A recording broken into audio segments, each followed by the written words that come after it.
বাবার কথা রাখতে আপনাকে বিয়ে করেছি, না হলে যাকে চেনা নেই জানা নেই তাকে তো কখনো বিয়েই করতো না এই স্নেহা চৌধুরী। আমি ওয়াদাবদ্ধ তোমার বাবার কাছে, না হলে আমি শিহাব খান তোমার মতো বখাটে মেয়েকে কোনোদিন আমি বিয়ে করতাম না। However, now you are my wife and I am your husband. What? Wife and husband? My food. Listen Mr Shihab, 3 কবুলে তুমি আমাকে তোমার স্বামী মেনে নিয়েছ। এখন থেকে তুমি স্নেহা চৌধুরী নও, মিসেস স্নেহা খান। কখনই না, আমি আপনাকে মানতে পারবো না, কারণ আমি একজনকে ভালোবাসি। জাস্ট কয়েকটা মাস, তারপর আমি আপনাকে ছেড়ে চলে যাব, আপনাকে ডিভোর্স। কথাটা শেষ করার আগেই ঝড়ের গতিতে শিহাব স্নেহার সামনে এসে মুখ চেপে ধরে বলে, তুমি আমার অর্ধাঙ্গিনী। এই কথাটা যেন 2 বার আর তোমার মুখে না শুনি। যখন থেকে 3 কবুলে আমার শোয়েছ, তখন থেকেই তুই বন্দী হয়েছিস আমার অর্ধাঙ্গিনীতে। আমি তোকে শেষবার বললাম, তোর মুখে যেন আমি কোনো ছেলের নাম না শুনি। স্নেহাকে বিছানায় ধাক্কা দিয়ে ফেলে শিহাব দরজা খুলে চলে যায়। এদিকে স্নেহা খুব ভয় পেয়ে আছে, ভাবছিল কি হবে আর কি হয়ে গেছে। কিছুক্ষণ আগে সন্ধ্যায় স্নেহা যখন তার বয়ফ্রেন্ড রাহুলের সাথে পাবে যায়, হঠাৎ করেই তার ফোন আসে। শুনে তার বাবার হার্ট অ্যাটাক এসেছে, সে এখন শহরের সিটি হাসপাতালে ভর্তি আছে। স্নেহার যেন দম আটকে যাচ্ছে। সে সেখানেই রাহুলকে ছেড়ে দেয়, দৌড়ে চলে আসে আর নিজেই বাইক নিয়ে হাসপাতালে আসে আর ভাবতে থাকে তার বাবা ছাড়া কেউ নেই। মা তাকে 8 বছরের ফেলে রেখে চলে যায়। তখন থেকে বাবা পাগলের মতো হয়ে যায়। লাইফে কোনোদিন বাবার মুখে তার মায়ের কথা শুনেনি। সেও বাবাকে এই বিষয়ে কোনো প্রশ্নও করেনি। বাবা তার বিজনেস সব বেচে ব্যাংকে টাকা জমা দেয়। প্রতি মাসে ওইখান থেকে যা টাকা আসে তা দিয়ে সংসার চলে যায় বাপ বেটির। কিন্তু শুধু যে তার বাবার এমন হয়েছে তা না, যে স্নেহা বাবা মায়ের সব কথা শুনত। তার মা যাওয়ার পর থেকেই সে বখাটে মেয়ে ছেলেদের সাথে মেশা শুরু করে। তখন থেকেই জন্ম নেয় এক নতুন স্নেহার। পাড়ায় সবাই এক নামে স্নেহাকে চেনে, বখাটে স্নেহা। এই নিয়ে কোনোদিন তার বাবা তাকে কিছুই বলেনি। বাবার সাথে সব মিলত সারাদিন, রাতে একবার যখন সে ঘুমোতে যেত, মায়ের মতো তাকে দুধের গ্লাস খালি করার জন্য নির্দেশ দিত। ওই দুধ একটু আলাদা, কেন জানি সব দুধের থেকে এই দুধ স্নেহার আলাদা মনে হয়। ওই সময় সে তার বাবাকে দেখতে পায়। তাছাড়া তার বাবা আর ঘর থেকে বের হয় না। প্রয়োজনে বের হয়, কিন্তু আজ পর্যন্ত এই ঘটনা থেকে সে কোনো দিনও কথা বলেনি। স্নেহার ভাগ্য ভালো যে তার মা বাবার মতো চাচা চাচি পেয়েছে। 9টার মধ্যেই হাসপাতালে পৌঁছে যায়, কিন্তু সামনে তার চাচাতো ভাই জাহিদ দাঁড়িয়ে আছে। তার সাথে সে দৌড়ে তার বাবার রুমের কাছে আসলো। দেখলো বাইরে তার চাচা চাচি বসে আছে। রুমে ঢুকতেই তার বাবা তাকে ইশারা দিয়ে ডাকলো। এমন অবস্থায় ও আমার সাথে কথা বলবে না। ওই রুমের মায়ের সাথে তোমার কি হয়েছিল আমাকে কখনোই বলনি। তারপর থেকে আমার সাথে কথা বলনি। শান্ত হ, আমি এক ওয়াদাবদ্ধ ছিলাম, আজ মুক্তি পেয়ে গেছি। শোন, তোকে আমার একটা কথা রাখতে হবে, পারবি? এতদিন পর তুমি আমার সাথে কথা বলছো। এতদিন তো শুধু চিঠিতে কথা হতো। একই ঘরে থেকে এ থেকে বেশি আর কি চাই আমার? বলো, কি বলবে? বল, আগে আমাকে ওয়াদা করবি। ওকে ওয়াদা, তুই আজ এই মুহূর্তে এখানে আমার বন্ধুর ছেলেকে বিয়ে করবি। স্নেহার মাথায় বাজ পড়ল, কারণ স্নেহাকে একবার রাহুল বলেছিল যদি সে তার না হয় তাহলে সে আত্মহত্যা করবে। তাছাড়া রাহুলকে স্নেহা খুব ভালোবাসে। কিরে? ওকে বাবা, তুমি যা বলবে। 10 মিনিটের মধ্যে সব ঠিক। হাসপাতালের মধ্যে ওই রুমে এখন থমথমে পরিবেশ। একজন কাজী, চাচা চাচি, তার ভাই, একজন বৃদ্ধ মহিলা আর একটা ছেলে যাকে স্নেহা এখনো দেখেনি। স্নেহার পিছনে পিছু ফিরে দাঁড়িয়ে আছে। দুজনে কাগজ কলমে আর 3 বার কবুলে স্বামী স্ত্রী হয়ে গেল। ছেলেটি বৃদ্ধ মহিলাকে ডেকে কিছু বলে বেরিয়ে গেল হাসপাতাল থেকে। একটা নার্স এসে বাবাকে বলে তাকে হাসপাতাল থেকে ডিসচার্জ করে দিছে। বৃদ্ধ মহিলাটি বাবাকে বলে, চলুন বেয়ামশাই। স্নেহা, বাবা আর সবাই একটা বাড়িতে এসে পৌঁছেছে, কিন্তু বাইরে অন্ধকার দেখে বুঝতে পারল না স্নেহা এটা কিরকম বাড়ি, কার বাড়ি।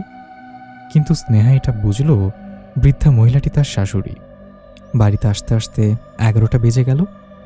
বাড়িতে ঢুকে দেখলো এখানে কাজের লোকের অভাব নেই। স্নেহাকে সাজিয়ে একটা রুমে বসিয়ে দিয়ে আসে, আর সবাই যার যার রুমে রেস্ট নিয়েছে। এর মধ্যেই সেই রুমটাতে বসে রাহুলের সাথে কথা বলছে এবং কথা ভাবছেও। এর মধ্যে শিহাব আসে, আর যা হলো তা তো সবাই দেখল। এ কথা ভাবতে ভাবতে স্নেহা ঘুমিয়ে পড়ল।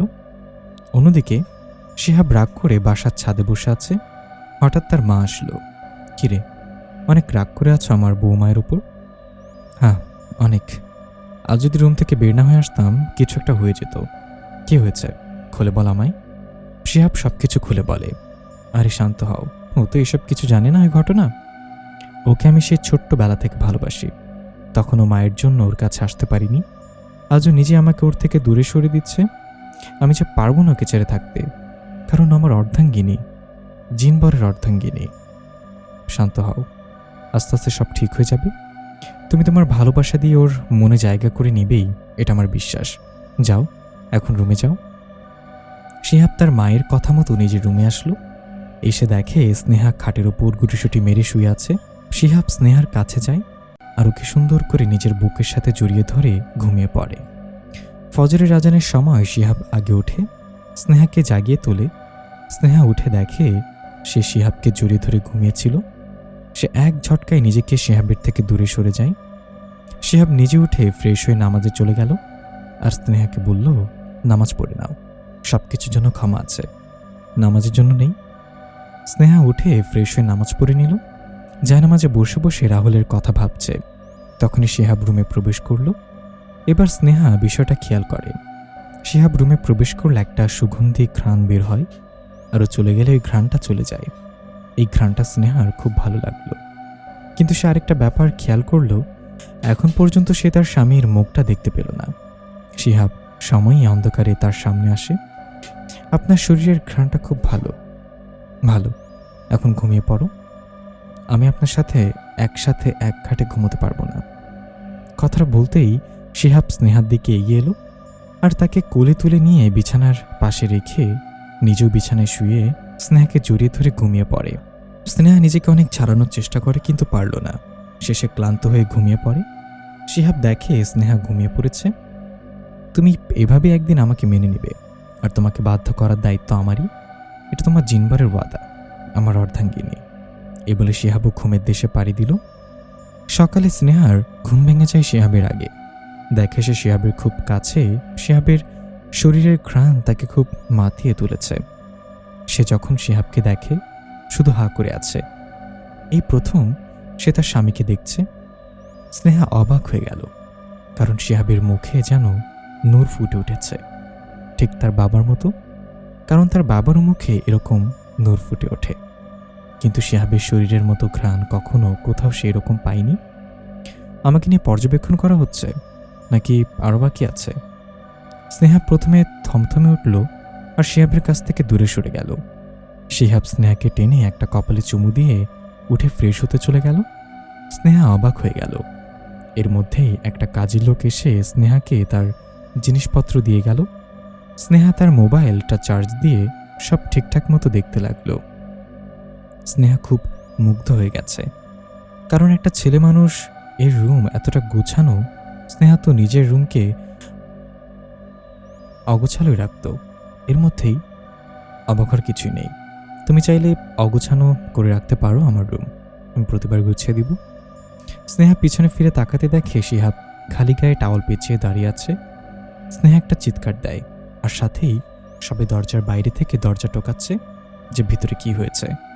শিহাব বোকার মতো দাঁড়িয়ে আছে। সে তাড়াতাড়ি জামা কাপড় পরে নেয়। এর মধ্যেই সবাই ভেতরে ঢোকে। এখানে শিহাবের মা, চাচি আর চাচাতো ভাই এসেছে। স্নেহার বাবা আর চাচা সকালে হাঁটতে চলে গেছে। কিরে শিহাব, তুই আমার বৌমাকে কি এমন বলেছিস যে ও চিৎকার করে উঠল? আমি কিছু করিনি, তুমি তোমার বৌমাকেই জিজ্ঞাসা করো। এই বলে সে রুম থেকে বের হয়ে গেল। কিরে স্নেহা, তুই কি এখনো ছোট রয়ে গেলি? বড় কি কোনোদিনই হবি না? এখন তো তোর বিয়ে হয়ে গেছে। জামাই বেচারা কতটা শরম পেয়েছে। সরি, আমি তালাপোকা দেখে ভয় পেয়ে গেছি।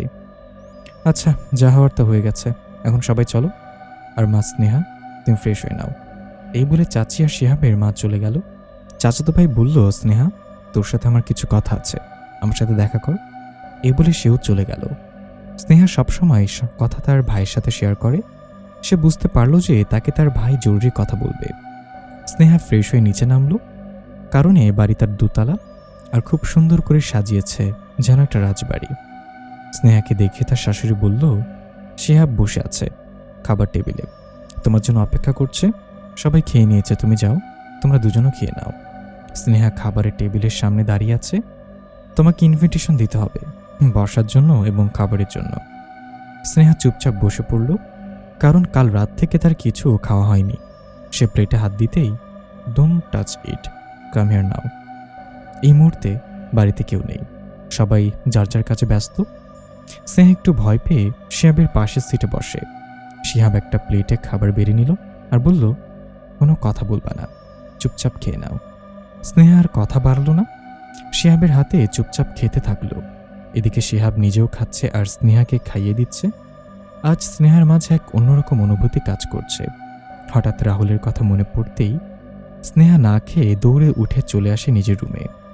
শিহাবও তেমন না খেয়ে স্নেহার পেছনে পেছনে রুমে আসলো। স্নেহা কিছুক্ষণ আগে আসে শিহাবের থেকে, এসে নিজের মোবাইলটা অন করে, দেখে রাহুলের 50টার উপর মিসড কল আর মেসেজ। রাহুল বলল, তুমি আমার সাথে এমন করতে পারো না স্নেহা, তুমি আমাকে ছেড়ে অন্য কারোর অর্ধাঙ্গিনী কেমনে হয়ে গেলে? মেসেজটা পড়তে হঠাৎই শিহাবের শরীরের ঘ্রাণ পেল। পেছনে তাকিয়ে দেখে দরজায় শিহাব দাঁড়িয়ে আছে। স্নেহার কান্নামাখা চোখ দেখে তার বুকে যেন কেউ গভীর আঘাত করেছে এমন মনে হচ্ছে। শিহাবকে দেখে স্নেহা তার মোবাইলটা লুকিয়ে ফেলল। শিহাব কাছে এগিয়ে আসতেই, আমার কাছে আসবে না, আর আপনি যখন খুশি এমন বিহেভ করেন কেন আমার সাথে? আমার থেকে দূরে থাকুন। শিহাব, দূরে থাকবো বলে তো তোমাকে অর্ধাঙ্গিনী করিনি। চুপ করেন, আমার আর ভালো লাগে না বারবার একই কথা শুনতে। আমি বিরক্ত হয়ে যাচ্ছে আপনার কথায়। আমি বাবার জন্য আপনাকে বিয়ে করেছি, তাই বলে আমি আপনার বন্দি না। আমি মুক্ত পাখি, আমি আপনার কাছ থেকে উড়ে চলে যাবই, আপনি আমাকে আটকাতে পারবেন না। এরকম জোর করে কখনো ধরে রাখতে পারে না কেউ কাউকে। শিহাব তার হাতের পাশের ড্রেসিং টেবিলে একটা ঘুষি দিয়ে ওখান থেকে চলে গেল। শিহাবের হাত কাটার রক্ত দেখে স্নেহা ভয় পেয়ে গেল। স্নেহা এখন শিহাবকে খুঁজছে। সে প্রত্যেকটা কাজের লোককে জিজ্ঞাসা করে, কিন্তু কেউ স্নেহার কোনো প্রশ্নের উত্তর দেয় না। এর মধ্যে শিহাবের মা বলল, স্নেহার পেছন থেকে, শিহাবকে খুঁজছ? সে পেছনে তাকিয়ে দেখে তার শাশুড়ি। সে তার হাতটা কেটে ফেলেছে, রক্ত পড়ছে। কোথায় সে? চল আমার সাথে, কথা আছে, তোমাকে কিছু জানতে হবে। স্নেহা তার শাশুড়ির পেছনে হাঁটতে হাঁটতে হঠাৎ তার চাচাতো ভাই জাহিদ এসে বলে, আন্টি কিছু মনে করবেন না, আপনারা বউ শাশুড়ি কোথায় যাচ্ছেন? যদি না যান তাহলে আন্টি আপনাকে আম্মা ডেকেছে ড্রয়িং রুমে, আর ওখানে বাবা ও চাচাও আছেন, আপনার সাথে কিছু জরুরি কথা আছে তাদের। স্নেহা, তোমার সাথে পরে কথা বলবো, আমি আসছি। ওকে। কিন্তু কেন যেন এই একদিনে স্নেহা শিহাবের জন্য অন্যরকম একটা অনুভূতি অনুভব করছে। কিরে, কেমন ভাবছিস? চল আমার সাথে। এই বলে জাহিদ স্নেহাকে নিয়ে বাড়ির বাইরে বাগানে আসলো। নীরবতা কাজ করছে দুই ভাই বোনের ভেতর। অনেকক্ষণ পর জাহিদ বলল, স্নেহা তুই রাহুলকে ভুলে যা, শিহাব অনেক ভালো একটা ছেলে, ওকে আমি আগের থেকেই চিনি, ওর কাছে তুই অনেক খুশি থাকবি। ভাই, আমি পারবো না, আমি রাহুলকে অনেক ভালোবাসি, ও আমাকে ভালোবাসে। ও তোকে ভালোবাসে না বলতে চাই না, তবু বলি, ও কোনোদিনও তোকে ভালোবাসতে পারে না। অতি শুধু মেয়েদের শরীরকে ভালোবাসে। ভাই, ও অনেক বদলে গেছে। কখনোই না, ওর জন্য আজ এই সমাজের মানুষের কাছে তুই বখাটে মেয়ে। কিন্তু আমি তো জানি আমার বোন কেমন, শুধুমাত্র ওর জন্যই আজ জীবনে তুই যাকে পেয়েছিস, একদিন তুই নিজেকে ভাগ্যবান মনে করবি, দেখিস। রাহুলকে ভুলে যা। পারবো না। এই বলে দৌড়ে ওখান থেকে সে নিজের রুমে এসে পড়ল। অন্যদিকে রাগ করে শিহাব অফিসে চলে এসেছে, কিন্তু কোনোভাবেই কাজে মন বসছে না। স্নেহার নাম্বারটা নিতে ভুলে গেছে। আজানের ধ্বনি শুনে সে নামাজ আদায় করে নিল। স্নেহা রুমে এসে কান্না করছে। হঠাৎ জোহরের আজান পেরোল। সে নামাজ আদায় করে নিল, তারপর নিচে গেল, দেখল সবাই খেতে বসেছে।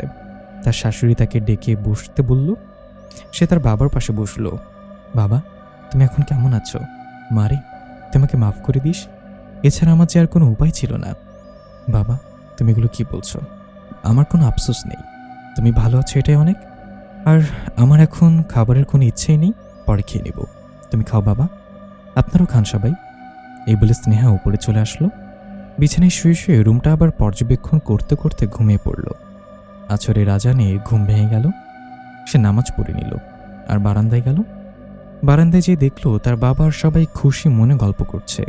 স্নেহা এত বছর পর তার বাবাকে খুশি দেখে, তার এই কষ্টের কথা ভুলে যায়। বারান্দায় চারপাশে তাকিয়ে দেখে অনেকগুলো ফুল গাছ, কত রকমের ফুল ফুটে আছে। ফুলের পাশে একটা দোলনা। স্নেহা যেয়ে দোলনায় বসে। প্রথমে ভালো লাগছে, তারপর সে তার করা ওই দিনগুলোর কথা মনে করেছে। অতীত। স্নেহা তার স্কুল জীবন মাদ্রাসায় পড়েছে, কিন্তু ম্যাট্রিক পরীক্ষা দেবার পর সে বলল সে আর মাদ্রাসায় পড়বে না, কলেজে পড়বে। সবাই অমত ছিল, কিন্তু স্নেহার জিদের কাছে তারাও হার স্বীকার করে। তারপর তার ভাই তাকে কলেজে ভর্তি করাতে নিয়ে যায়। স্নেহা কলেজে ভর্তি হবার পর 2 মাস ভালোই চলছিল। তারপর একদিন রাহুলের সাথে দেখা। রাহুল সেদিন তাকে প্রপোজ করে বসে আর বলে, তোমাকে আমি অনেকদিন ধরেই ভালোবাসি স্নেহা, কিন্তু কখনো বলিনি। সেদিন তোমাকে প্রথম দেখার পর থেকে আমি ফিদা হয়ে যাই। তোমার বডি, কিউটনেস। আর বলার আগে স্নেহা রাহুলের গালে একটা থাপ্পড় মেরে বসে। সামনে থেকে সরেন, কখন আমার চোখের সামনে আসবেন না, ইডিয়েট। রাহুল সেদিন অপমানিত হয়ে চলে যায়। রাহুল বড়লোক বাপের একটা বখাটের ছেলে। মেয়েদের মন নিয়ে খেলা তার নেশা। এখন সে স্নেহার পেছনে পড়েছে। সেদিনের পর থেকে অনেক ভাবে রাহুল, স্নেহাকে কনভিন্স করার চেষ্টা করে। 1 মাস আগে স্নেহা অ্যাকসেপ্ট করে। তারপর থেকে স্নেহা একটু পাল্টে যায়। সেও বখাটেগিরি করতে থাকে রাহুলের মতো। রাহুলের সাথে থেকে এক্সপেক্ট করার পর থেকে সে যখন জানতে পারে রাহুল মেয়েদের মন নিয়ে খেলা করে, তখন সে রাহুলকে বলল এসব করা বন্ধ করতে। আর তাই রাহুল গতকাল রাতে সে স্নেহাকে পাবে ডাকে। পাবে রাহুল স্নেহাকে কয়েকটি ওয়াদা দেয়। আমি কখনো তোমাকে ছেড়ে যাব না, কোনো মেয়েদের মন নিয়ে খেলা করব না, তুমি যা বলবে তাই হবে, বখাটেগিরি ছেড়ে দেব। স্নেহা কিছু জবাব দিবে এর আগেই তার কল আসলো, আর সে ওখান থেকে চলে আসে বাবাকে দেখতে। এসব ভাবতে ভাবতে হঠাৎ আজান দেয় মাগরিবের। স্নেহা বাকি নামাজের মতো এই নামাজটাও আদায় করে নিল। আদায় করে উঠতেই সে নিজের মোবাইলটা নিয়ে বসল। রাহুলের মেসেজের পর মেসেজ। একবার রাহুলকে কল দিতে সাহস পেল না, কারণ ওই পাবে সেদিন রাহুল এটাও বলেছিল যে সে তাকে না পেলে আত্মহত্যা করবে। একজন কাজের মেয়ে এসে বলল, ম্যাডাম আপনার নিচে সবাই ডায়ে, স্যার আইসে, বলে সে চলে গেল। নিচে এখন সবাই বসে আছে। স্নেহাও আসলো। শিহাবের পাশে একটা সিট খালি আছে। বাধ্য হয়ে স্নেহা ওখানেই বসলো।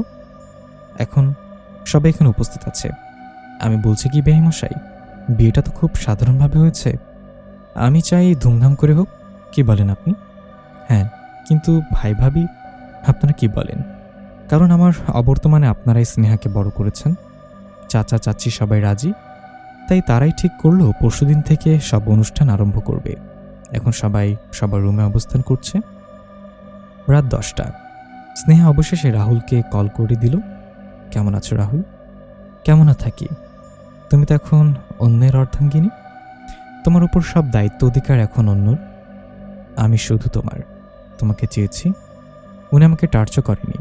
কাল দেখা করো সকাল 9টায় পাবের পেছনের গার্ডেনে। কথা বলার সময় হঠাৎ খেয়াল করলো শিহাবের শরীরের ঘ্রাণ আসছে। পেছনে ফিরে তাকাতে দেখল শিহাব রক্তমাখা চোখে দাঁড়িয়ে আছে। শিহাবকে দেখে স্নেহা তাড়াতাড়ি ফোন কেটে দিল আর বলল, কার সাথে কথা বলছিলে?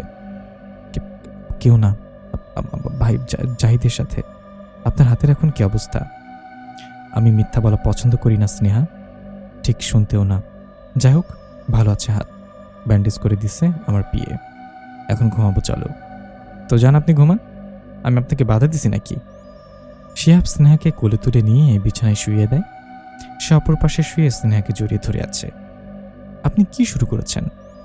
কাল আমি ঘুমিয়ে গিয়েছিলাম, তখন একবার সুযোগ নিয়েছেন, তারপর ভোরেও কিছু বলিনি। আজও শুরু করেছেন। ছাড়েন আমাকে, আমার বিরক্ত লাগে আপনার ছোঁয়া। ছাড়ার জন্য তো ধরিনি। আর শুনে রাখ, আজ থেকে মৃত্যু পর্যন্ত প্রতি রাত এভাবেই আমাকে ধরে তোমায় ঘুমাতে হবে। পাগলের পাগলামি পাইছে আমারে, ছাড়েন আমাকে। অনেকক্ষণ চেষ্টা করেও ব্যর্থ হয়ে স্নেহা ঘুমিয়ে পড়ল। এই সুযোগে শিহাব স্নেহার কপালে চুমু দিয়ে নিজেও ঘুমিয়ে পড়ল। সকালে উঠে শিহাব ফ্রেশ হয়ে নাস্তা খেয়ে কাজে চলে গেল, কারণ তার বাড়িতে থাকতে হবে অনেক দিন, তাই আজ তাড়াতাড়ি চলে গেল। যাওয়ার সময় ঠিক স্নেহার কপালে চুমু দিয়ে গেল আর তার মাকে বলে গেল স্নেহার খাবারের কথা। সকাল 8টা। স্নেহা ঘুম থেকে উঠে দেখে শিহাব নেই। কাল নামাজ পড়ে কখন যে নামাজিতে ঘুমিয়ে পড়েছে তা নিজেরই খেয়াল নেই, কিন্তু সে বিছানায়। শয়তান বেটা, উগান্ডার নাতি, টিকটিকি লেজ হনুমান আমার লাইফটা বরবাদ করে দিল। আমি অভিশাপ দিচ্ছি তোকে যেন পড়িতে ধরে, না না জিনে ধরে। এই বলে ঘড়িতে তাকিয়ে দেখে 8:20 বাজে। স্নেহা দৌড়ে ওয়াশরুমে ফ্রেশ হতে গেল। ফ্রেশ হয়ে নিচে আসতেই তার শাশুড়ি তাকে খেতে বলল। সে চুপচাপ কিছু খেয়ে নিল। আমি একটু বাইরে যেতে চাই, আমার বান্ধবীর সাথে দেখা করব, 1 ঘন্টার মধ্যে চলে আসব। যদি আপনি বলেন তাহলে। তোমার ইচ্ছা, যাও, সাবধানে যেও, আবার চলে এসো। আমাদের গাড়িতে যেও। গাড়ি লাগবে না, এখানেই তো। তাও নিয়ে যাবে? ওকে। স্নেহা তার শাশুড়ির পারমিশন নিয়ে বেরিয়ে গেল। 1 ঘন্টার মধ্যে পাবে পৌঁছে গেছে। পাবের গার্ডেনে রাহুলকে খুঁজছে। অনেকক্ষণ হলো রাহুলের আসার কোনো খবর নেই। 11:30 বেজে গেছে, তাই স্নেহা ভাবল বাসায় ফিরে যাবে। সামনে এগোতেই কে যেন স্নেহার পেছন থেকে রুমাল দিয়ে মুখটা চেপে ধরে। স্নেহা হুঁশ হারিয়ে ফেলল। অন্যদিকে বিকেল 5:30। খানভিলায় সবাই চিন্তিত, কারণ স্নেহা বলেছিল 1 ঘন্টায় ফিরে আসবে, এখন আসেনি। শিহাব আর জাহিদও বাসায় নেই। স্নেহার ফোন বন্ধ আসছে। একথা শিহাবের মা আর চাচাও জানে, স্নেহার বাবা জানে না। এরই মধ্যে শিহাব বাসায় ফিরে আসে। শিহাবকে দেখে তার মা বলল, আজ তো তাড়াতাড়ি? অফিসে সবাইকে 1 সপ্তাহ বন্ধ দিয়েছি, আর দাও তো, তোমাদের সবাইকে এরকম চিন্তিত দেখাচ্ছে কেন? কিছু কি হয়েছে? স্নেহা কোথায়? স্নেহা বাসায় নেই, সব খুলে বলল। এর মধ্যে জাহিদ বাসায় এসে পৌঁছে জাহিদকে দেখে তার মা বলল, স্নেহা কোথায়? তুই কি ওকে দেখেছিস? কি বলছো? আজ তো স্নেহার সাথে আমার দেখাই হয়নি, আমি জানবো কি করে? 1 মিনিট, ব্যাপার কি? আমাকে কেউ বলবে? জাহিদ কেউ সব খুলে বলল। কাল রাতে স্নেহা তোমাকে ফোন করেনি জাহিদ? কই না তো, কেন? কাল রাতে কার সাথে যেন কথা বলছিল যে ও ভাবের পেছনের গার্ডেনে দেখা করবে। আমাকে দেখে ফোনটা কেটে দিল। আমি জিজ্ঞাসা করতেও বলল তোমার সাথে কথা বলছে, তাই তো আমি আর বেশি কিছু বলিনি। ও মিথ্যা কথা বলেছে, আমি মানা করার সত্ত্বেও ওর কাছে আবার গেছে। ওকে, ওর প্রেমিক রাহুল, একটা বকাটে ছেলে। এখন কথা বলার সময় নেই, আমার সাথে চলেন, আমি জানি ওরা কোথায় থাকতে পারে। জাহিদের কথা শুনে শিহাবের মাথায় রক্ত উঠে গেছে, কারণ তার অর্ধাঙ্গিনী মিথ্যা কথা বলেছে। সে মানা করার পরও ওই ছেলের কাছে গেছে, সে বুঝতে পারছে না। একসময় তারা পাবের পেছনের গার্ডেনে পৌঁছে যায়। দেখে ওখানে কেউ নেই। তারা সামনে এগোতেই দেখে স্নেহার মোবাইলটা পড়ে আছে। এটা দেখে শিহাবের বুক মুচড়ে উঠল। জাহিদ, স্নেহার কোনো বিপদ হয়নি তো? আমার তো ভয় হচ্ছে। আমি জানি রাহুলের সম্পর্কে, কিন্তু স্নেহা জানে না। স্নেহা তো মাত্র কয়েক মাস আগে ওকে জেনেছে। শিহাব আর জাহিদ খুঁজতে খুঁজতে 8টা বেজে গেল। হঠাৎ শিহাব বলল, জাহিদ চল আমার সাথে, আমি জানি স্নেহা কোথায়। জাহিদ আর শিহাব পুরনো একটা বাড়ির পেছনে যায়। এটা শহরের একটু দূরে। সবাই ভূতুরে বাড়ি বলে। এখানে কি স্নেহা আছে? চলো ভেতরে। অন্যদিকে স্নেহার হুঁশ ফিরে আসতেই দেখে সে একটা রুমের ভেতরে বাঁধা অবস্থায় পড়ে আছে। সামনে একটা মশালে আগুন ধরে কেউ তার দিকে এগিয়ে আসছে। ভালো করে তাকিয়ে দেখে রাহুল। সে মুচকে হাসছে। স্নেহার মুখ থেকে টেপটা খুলে দিল। রাহুল, আমাকে বাঁচাও, কি যেন আমাকে এভাবে বেঁধে রেখেছে, এগুলো খুলে তা অনেক কষ্ট হচ্ছে। বেবি, তোমাকে ছেড়ে দিলে আমার প্রতিশোধ, আর তোমাকে পাওয়ার আশা কে পূরণ করবে? প্রতিশোধ? কিসের প্রতিশোধ? আর তুমি আমাকে ভালোবাসো না? আমি রাহুল কোনোদিন কোনো মেয়েকে ভালোবাসি না বেবি, তোমাকেও না। কিন্তু তোমার বডি, ও মাই গড, কি বলবো, তোমার কিউটনেস, তোমাকে পাওয়ার জন্য আমি কতবারই চেষ্টা করলাম, কিন্তু ব্যর্থ হলাম। তোমার থেকে ওই দিনের ওই থাপ্পড়ের প্রতিশোধ নিতে তোমাকে আমার ভালোবাসার ফাঁদে ফেলা। এত বড় ধোঁকা দিলে? আমি কি তোমাকে ভালোবাসিনি? ধোঁকা আমি দেইনি, তুমি দিয়েছ। তুমি তো বিয়ে করেছো অন্যকে। তাকে ডিভোর্স দিয়ে আমি তো তোমার কাছে আসতে চাই বেবি। আমি ডিভোর্স থেকে কোনোদিন বিয়ে করব না, তাদের চেহারাও দেখব না। আমার প্রতি রাতে নতুন ভার্জিন মেয়ে চাই। তুমি জানো তোমাকে পাবে কেন সেদিন ডেকেছি? কেন? ওই দিন যদি তুমি ওই ফোন পেয়ে চলে না যেতে তাহলে ওই রাতের বেড পার্টনার তুমি হতে। এই বলে রাহুল স্নেহার দিকে এগোতে লাগলো। ছি! এই বলে রাহুলকে একটা কষে চড় মেরে দিল। রাহুল অনেকটা কেঁপে গিয়ে স্নেহার থেকে নিজেকে ছাড়িয়ে নিয়ে ওড়নাটা টেনে নিয়ে গেল। স্নেহার সাথে জোরজবস্তি করতে গিয়ে স্নেহাকে যখন থাপ্পড় দেয় সে সামলাতে না পেরে দেয়াল ছিটকে পড়ে। মাথায় ব্যথা পেয়ে নিচে পড়ে অজ্ঞান হয়ে যায়। এর মধ্যে জাহিদ আর শিহাব এসে দেখে স্নেহার অজ্ঞান হয়ে নিচে পড়ে আছে আর মাথা থেকে রক্ত বের হচ্ছে। রাহুল লোভনীয় দৃষ্টিতে স্নেহার দিকে তাকিয়ে আছে। শিহাবের মাথায় যেন এই কাণ্ড দেখে রক্ত উঠে গেল। জাহিদ, তুমি স্নেহার কাছে যাও আর স্নেহাকে নিয়ে গাড়িতে ওঠো। একটুকু বলেই রাহুলকে মারতে শুরু করে। রাহুল আধমরা অবস্থায় পড়ে আছে। জাহিদ স্নেহাকে নিয়ে গাড়িতে আসে। 10 মিনিট পর শিহাবও আসলো। এতক্ষণ লাগলো কেন? শিহাব বলল ওর উচিত শিক্ষা দিয়ে এসেছে। এই বলে গাড়ি চালিয়ে বাসার দিকে রওনা হলো। রাত 10টা। স্নেহা রুশ এলো। স্নেহা দেখলো সে নিজেই রুমে আছে। চারিদিকে তাকিয়ে দেখে সবাই এখানে উপস্থিত আছে। আমাকে ক্ষমা করে দাও বলেই কাঁদতে লাগলো। যা হয়ে গেছে তা ভুলে যাও। স্নেহা তার বাবা, চাচা চাচি আর ভাইয়ের দিকে তাকালো। সবাই কোনো কথা না বলে চলে গেল। স্নেহা বুঝতে পারলো তারা তার সাথে রাগ করেছে, তাই সে শিহাবের দিকে তাকালো। মা, আজ তুমি স্নেহার সাথে থাকো, আমি আমার ছাদের কটেজ রুমে ঘুমাতে গেলাম বলেই চলে গেল। সবাই আমার সাথে রাগ করেছে, আপনি করেননি? করেছি তো অনেক, তবে তোমার করা এই কাণ্ড নিয়ে না, অন্য একটা কারণে।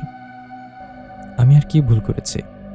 আজ 2 দিনের উপর হতে চলেছে, এখন পর্যন্ত আমার মেয়ে আমাকে মা বলে ডাকলো না। সরি মামুনি। মামুনি কেন? মা ডাকবা। মা ডাকটাকে যে আমি বড় ঘৃণা করি। আচ্ছা, আমাকে মামুনি বলে ডেকো। তোমাকে আমি জিজ্ঞাসা করব না কেন তুমি মা ডাকটাকে ঘৃণা করো। তবে যদি কোনোদিন মা ডাকটাকে ভালোবাসতে পারো তাহলে ডেকো, তাহলে আমাকেই প্রথম ডেকো। আচ্ছা। এই বলে শাশুড়িকে জড়িয়ে ধরলো আর অভিযোগ সুরে বলল, আমার সাথে সবাই রাগ করেছে। শিহাবের সাথে তোমার কোনো কথা হয়েছে? আমি বলতে চাইছি, শিহাবর সম্পর্কে তোমাকে কিছু বলেছে? না, কেন? তবে তার সম্পর্কে আমার তোমার কাছে অনেক কিছু জানার আছে। আমাকে বলবে মামুনি?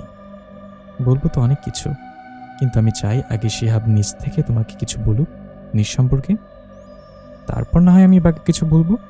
যাও, শিহাবের কাছে যাও, অভিমান করে আছে। আচ্ছা। স্নেহার মাথায় বাড়ি খাওয়ায় সে অজ্ঞান হয়ে পড়ে। অল্প কেটে যাওয়ায় ব্লাড বের হয়। ডাক্তার ড্রেসিং করার পর এখন সুস্থ আছে। স্নেহা এখন ছাদে যাচ্ছে। ছাদে যে দেখে কটেজ রুমে শিহাব বিছানায় শুয়ে চোখের উপরে হাত দিয়ে আছে। স্নেহা আস্তে আস্তে রুমে প্রবেশ করে। তখনই শিহাব বলল, এখানে এসেছো কেন? তোমাকে আমি মায়ের সাথে রেখে এসেছি, যাও মায়ের সাথে ঘুমাও। স্নেহা কোনো কথার উত্তর না দিয়ে মাথা নিচু করে দাঁড়িয়ে আছে। কথা বলো না কেন? I am sorry for my behave, please forgive me. Shihab কোনো কথা বলছে না। আমি জানি অনেক বড় ভুল করেছি, তাই তো বাবা আবার আমার সাথে কথা বলা বন্ধ করে দিয়েছে। এখন তো চাচা চাচি আর ভাইও কথা বলা বন্ধ করে দিয়েছে। ভালো করেছেন, আপনিও বন্ধ করে দিয়েছেন বলেই কান্না করে দেয়। শিহাব বিছানা থেকে উঠে স্নেহার কাছে এসে, তুমি কি ভেবে দেখেছো তুমি কি বড় একটা ভুল করেছো? মাত্র 2 মাসের চেনাই লোকটাকে এত বিশ্বাস করেছো যে তুমি তোমার পরিবারের 20 বছরের বিশ্বাস ভেঙে দিয়েছো। আমি জানি আমি অনেক বড় ভুল করেছি। এখন আপনি বলেন কি করলে আমি আপনার এই ভুল ঠিক করব? শিহাব স্নেহাকে টেনে খাটে বসিয়ে দেয়। আপনি জানেন আমার মনে অনেক কষ্ট, আমি ভালোবাসার কাঙ্গাল। সে ছোটবেলা থেকে মাকে চেয়েছি, মা সেদিন আমাকে রেখে চলে গেল। বাবাকে চেয়েছি, বাবা সেদিনের পর থেকে আর একটা কথাও বলেনি, আমার থেকেও দূরে সরে গেল। চাচা চাচির সাথে থাকতে চেয়েছি, ভাইয়ের সাথে ছোট থেকে বড় হতে চেয়েছি, সবাই হোস্টেলের মাদ্রাসায় ভর্তি করিয়ে দিল। তারপর থেকে 10টা বছর পর্যন্ত আমি আমার বাবাকে ভালো করে দেখতে পারিনি। প্রতিবার জাহিদ ভাই দেখতে আসতো আর মাঝে মাঝে চাচা চাচি। তারপর আমি 6 মাস আগে বাসায় আসলাম, তাই সিদ্ধান্ত নিলাম আমি আর হোস্টেলের মাদ্রাসায় যাব না। ঠিক তেমনি কাজ। তারপর 2 মাস আগে কলেজে ভর্তি হলাম। রাহুলের সাথে দেখা। প্রথম আমি রাহুলকে অপছন্দ করলেও ওর আমার প্রতি আকর্ষণ অনুভব আমাকে ওর প্রতি কিছুটা দুর্বল করে দিল। 1 সপ্তাহ আগে আমি ওর প্রপোজাল অ্যাকসেপ্ট করি। তারপর ওই দিনও আমাকে পাবে ডাকে। আমি গেলাম। তারপর ও আমাকে সবার সামনে কয়েকটি ওয়াদা করলো, যেগুলো আমি সবসময় আমার মা বাবা থেকে পেতে চাইতাম, কিন্তু কখনো পাইনি। তাই ওর মাঝেই আমি তা খুঁজতে চেয়েছি বারবার। তার পরের কাহিনী তো সবাই জানেন। শান্ত হও, আমি তোমার প্রতি রাগ করিনি। যেটা ছিল তা কিছুটা অভিমান, তাও এখন চলে গেছে। আচ্ছা, আমার মা কেন আমার সাথে এমন করলো? আমাকে পেয়ে কি সে খুশি ছিল না? সে কি আমাকে একটু ভালোবাসেনি? এ কথা বলছো কেন? সব মাই তো তার সন্তানকে ভালোবাসে। না, ভালোবাসলে সেদিন সে আমাকে ওভাবে ফেলে যেতে পারতো না, বলেই কান্নায় ভেঙে পড়ল। কেঁদো না, কি হয়েছিল সেদিন জানেন? একথা আমি আজ পর্যন্ত কাউকে বলিনি, জাহিদ ভাইকেও না। বয়স ৮-৯-এর কাছাকাছি। রাতটা ছিল শনিবার, প্রায় ১টা। সেদিন রাতে আমি ঘুম থেকে উঠে যাই, বাবা মাকে বিছানায় খুঁজতে থাকি, কোথাও পেলাম না। আমি হাঁটতে হাঁটতে সারা বাড়ি খুঁজতে লাগলাম, তবুও পেলাম না। হঠাৎ শব্দ হয় ছাদে, একটু ভয় পেয়ে গেলাম। বাবা মাকে খুঁজে পাচ্ছিলাম না, আবার ছাদে শব্দ হচ্ছে।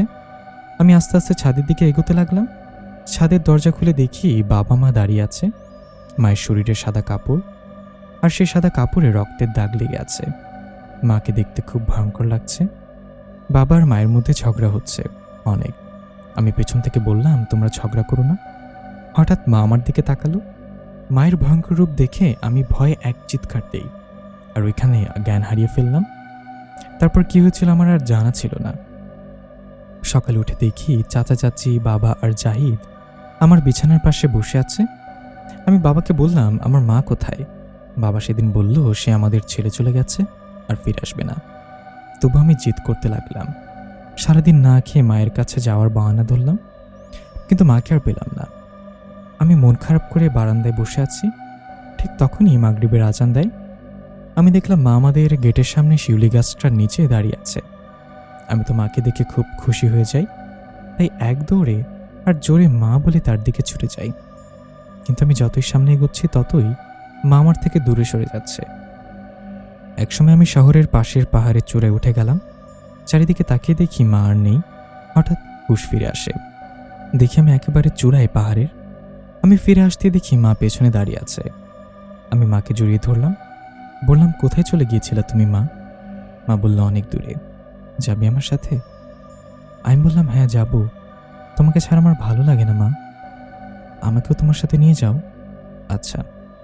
এই বলে হঠাৎ আমাকে পাহাড়ের চূড়া থেকে ধাক্কা দিয়ে ফেলে দেয়, আর বলল, তুই বেঁচে থাকলে আমার স্বপ্ন কখনোই পূরণ হবে না। অর্ধেক তো পেয়েই গেছি, বাকি অর্ধেক তুই মরে গেলে পাবো। মা ওই দিন কেন এমন করলো, আর এই কথাটা কেন বলল, আমি আজও জানতে পারলাম না। পাহাড় থেকে পড়তে হঠাৎ আমি থেমে গেলাম, যেন কেউ আমাকে ধরে নিয়েছে। কিন্তু এত উঁচু দেখে আমি জ্ঞান হারিয়ে ফেললাম। যখন হুঁশ ফিরে তখন আমি দেখি আমি বাসায় আমার রুমে শুয়ে আছি। বাবাকে বললাম, এসব কি হচ্ছে? বাবা একটা চিঠি দিয়ে চলে গেল। আমি তখন একটু পড়তে পারি। চিঠিতে লেখা ছিল, মারে, আমাকে ক্ষমা করে দিস। আমার ভুলের চোরাবালিতে তোকে নিয়ে আমি ডুবে যাচ্ছি। কখনো প্রশ্ন করিস না কেন তোর সাথে এমন ঘটল। তবে জীবনের জলাশয় সব একসময় খুঁজে পাবি। জীবনের সেই জলাশয়ের অপেক্ষা কর। সেদিন আমি আর কিছু বুঝতে না পারলেও এটা বুঝতে পেরেছি, আমি আমার বাবা মাকে মনে হয় হারিয়ে ফেলেছি।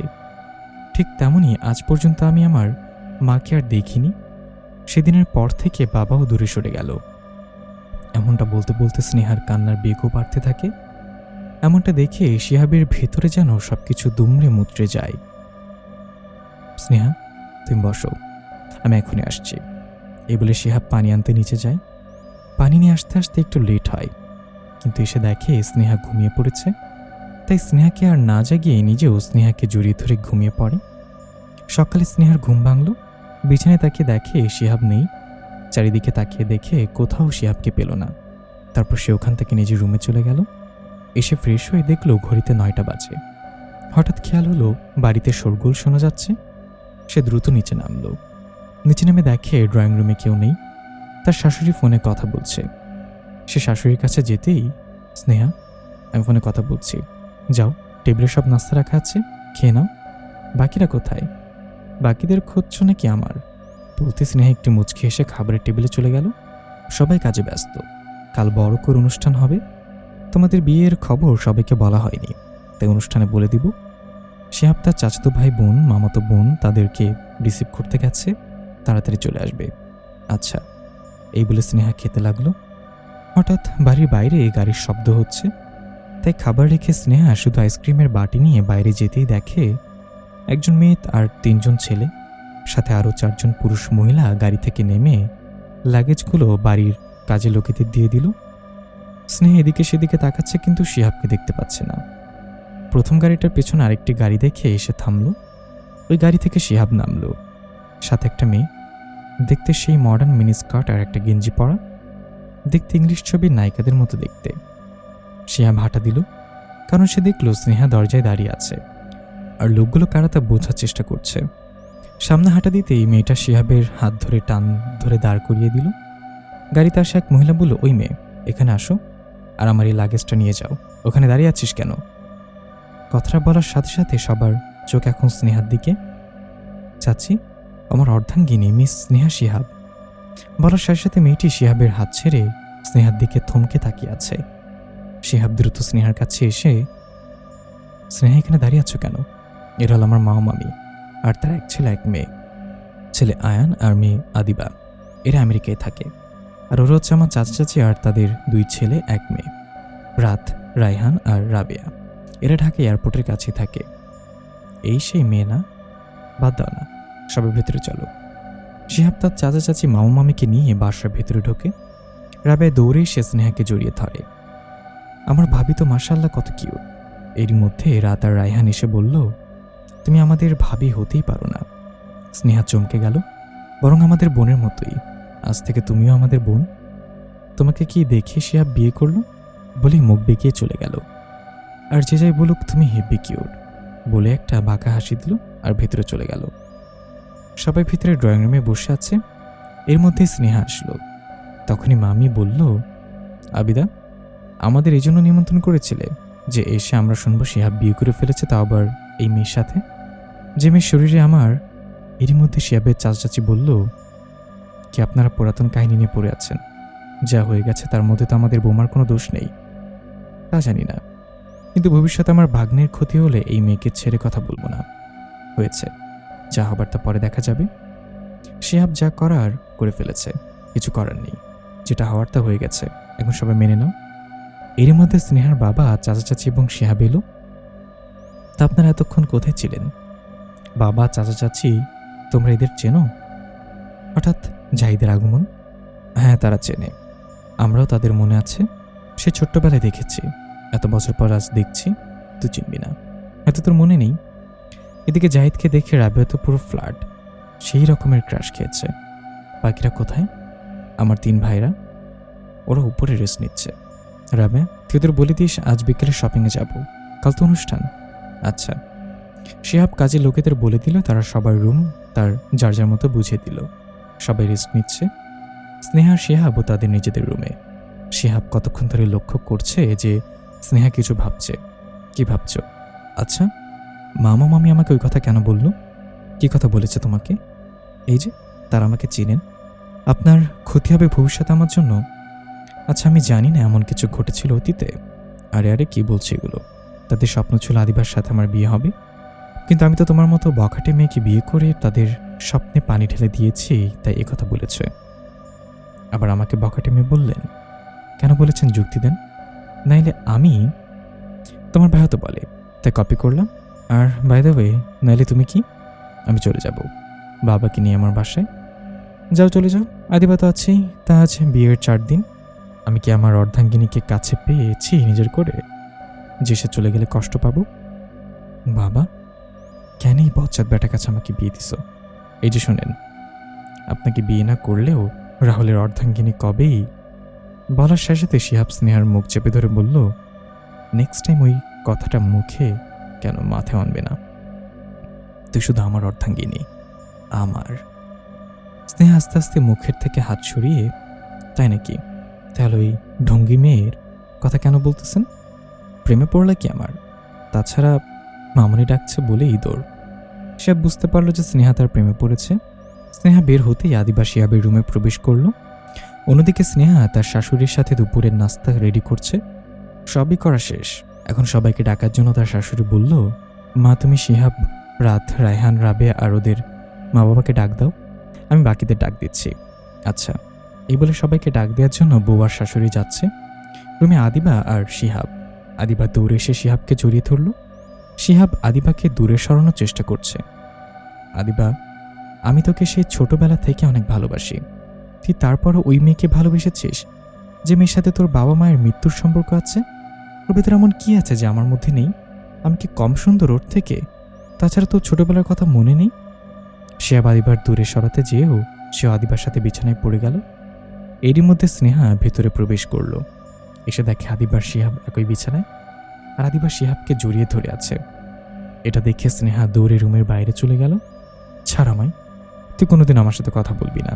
দেখলি তো তোর জন্য কি হয়ে গেল? স্নেহা এখন আমাকে কি ভাববে? ওকে ভুলে যা, চুপ, আর একটা কথা বলবি না। আমি এসে জন্য তোকে এই রুমে না দেখি। এ বলে শিহাব রুম থেকে বের হয়ে গেল। শিহাব রুম থেকে বেরিয়ে গেলে সে এখন স্নেহাকে খুঁজছে। সে নিচে খাবারের টেবিলে গেল। সবাই আছে কিন্তু স্নেহা নেই। মা, স্নেহা কোথায়? এখানে তো আসেনি। সবাই এখানে আছে, আদিবার রাবেয়া নেই, দেখ ওদের সাথে আছে কিনা। আদিবাও নিচে নেমে এলো। এখন টেবিলে স্নেহা আর রাবেয়া ছাড়া সবাই আছে। রাবেয়ার রুমের দিকে যাওয়ার জন্য পা বাড়াতেই আদিবা শিহাবের হাত ধরে টেনে দাঁড় করিয়ে বলল, কি এত বোপাগল হলে চলবে? এখানে আমরা সবাই আছি, দেখছিস না? চল বস। জোর করে বসিয়ে দিল। শিহাবের ঠিক পাশে আদিবা বসেছে, আর এদিকে রাবেয়া আর স্নেহা নিচে নেমে এলো। স্নেহাকে দেখে আদিবা ইচ্ছে করেই শিহাবের খাবারের প্লেটে আরও খাবার বেড়ে দিচ্ছে। রাবেয়া টেবিলে বসে এখন স্নেহাকেও বসার জন্য ডাকছে। মা, আমি এখন খাবার খাবো না, যখন মন চাইবে তখনই খেয়ে নেব। তুই তো খাবার দেখলে না খেয়ে থাকতে পারিস না, আজ কি হলো তোর? স্নেহা শিহাবের দিকে তাকিয়ে বলল, জীবনে সবকিছু আমার থেকে দূরে সরে যায়, আজ খাবারের রুচিও চলে গেল। বলে দ্রুত স্নেহা খাবারের টেবিল ত্যাগ করে। এদিকে শিহাব আনন্দের সাথে হাসছে, এটা তার মায়ের চোখে পড়েছে। তখনই শিহাবের মা শিহাবের এই প্লেটটা নিয়ে যেত। স্নেহার মনটা খারাপ হয়ে আছে, তাই খেতে চাচ্ছে না। যা। শিহাব খাবার নিয়ে চলে আসলো নিজের রুমে, কিন্তু স্নেহাকে দেখতে পাচ্ছে না। হঠাৎ ওয়াশরুমের পানির শব্দ এলো। শিহাব বুঝতে পারল যে স্নেহার সে অভ্যাসটা এখনো যায়নি, তাই দরজায় টোকা দিয়ে বলল, স্নেহা, অভ্যাসটা এখনো যায়নি তোমার? যদি দরজা না খুলো তাহলে খবর আছে। আপনি এখানে কেন? যান আপনার প্রিয়র সাথে খাবার খান। লাস্টবার বলেছি বের হও, নাহলে ভেঙে বের করে আনবো। স্নেহা বের হয়ে আসছে। দাও, মাথা মুছে দেই, আর খেয়ে নাও। তোমার জন্য আমার খাবার খাওয়া বন্ধ হলো, আমি খাবো না। বলে দরজা খুলে বের হতেই শিহাব টেনে ভেতরে নিয়ে আসলো আর দেয়ালে চেপে ধরল। সোজাসুজি বলছি, খাবার খেয়ে নাও। স্নেহা শিহাবকে ধাক্কা দেয়, কিন্তু একটু চুল পরিমাণও নাড়াতে পারল না। Believe me, don't touch me, I hate you. আপনিও বাকিদের মতো। স্নেহার কথাটা শিহাবের মাথায় রক্ত উঠিয়ে দিল। শিহাবের চোখ দুটো লাল রঙে ঝলমল করছে। রুমটা হঠাৎ করে অন্ধকার হয়ে গেল। বাইরে আলো পর্দা দিয়ে একটু একটু করে প্রবেশ করছে। আপনি আমাকে পছন্দ করেন না, তাই আজ আদিবার সাথে, ছি, ওই আদিবাকে চাই আপনার, তাই তো? আপনি টেনশন নিয়েন না, আমি আপনাকে ডিভোর্স। কথাটা বলার সাথে সাথেই শিহাব স্নেহার ঠোঁটে ঠোঁট ডুবিয়ে দিল। স্নেহা অনেক চেষ্টা করেও শিহাবকে সরাতে পারল না। 5 মিনিট পর শিহাব নিজেই স্নেহাকে ছেড়ে দিল, কিন্তু স্নেহা শিহাবের দিকে তাকাতেই স্নেহা এক চিৎকার দিয়ে অজ্ঞান হয়ে পড়ে গেল নিচে। স্নেহার চিৎকারে সবাই থমকে গেছে। শিহাবের রুমে সবাই এসে দরজা ধাক্কাতেই শিহাবের মা বলল, সবাই শান্ত হও, শিহাব নিচে দরজা খুলে দিবে। এর মধ্যে শিহাব দরজা খুলে দিল। সবাই ভিতরে যেয়ে দেখলো খাটে পড়ে আছে স্নেহা। কি হয়েছে সবাই প্রশ্ন করছে। শিহাব কোনো উত্তর দিল না, শুধু মায়ের কানের কাছে চেয়ে বলল, ওর ওই অবস্থাতে নিজেকে ধরে রাখতে পারিনি, তাই আমার আসল রূপ ওর সামনে এসে পড়েছে। থমথমে পরিস্থিতি। সন্ধ্যা 7টা বাজে। স্নেহার জ্ঞান আরও আগেই এসেছে, কিন্তু স্নেহার মুখ দিয়ে যেন কোনো কথা বের হচ্ছে না। এদিকে শিহাব অনুষ্ঠান ক্যান্সেল করে দিছে, কাল সবাই ফিরে যাবে। তবে মামা মামিরা আমেরিকায় না, তাদের নিজেদের বাড়িতে অনুষ্ঠানের 1 মাস পর করা হবে।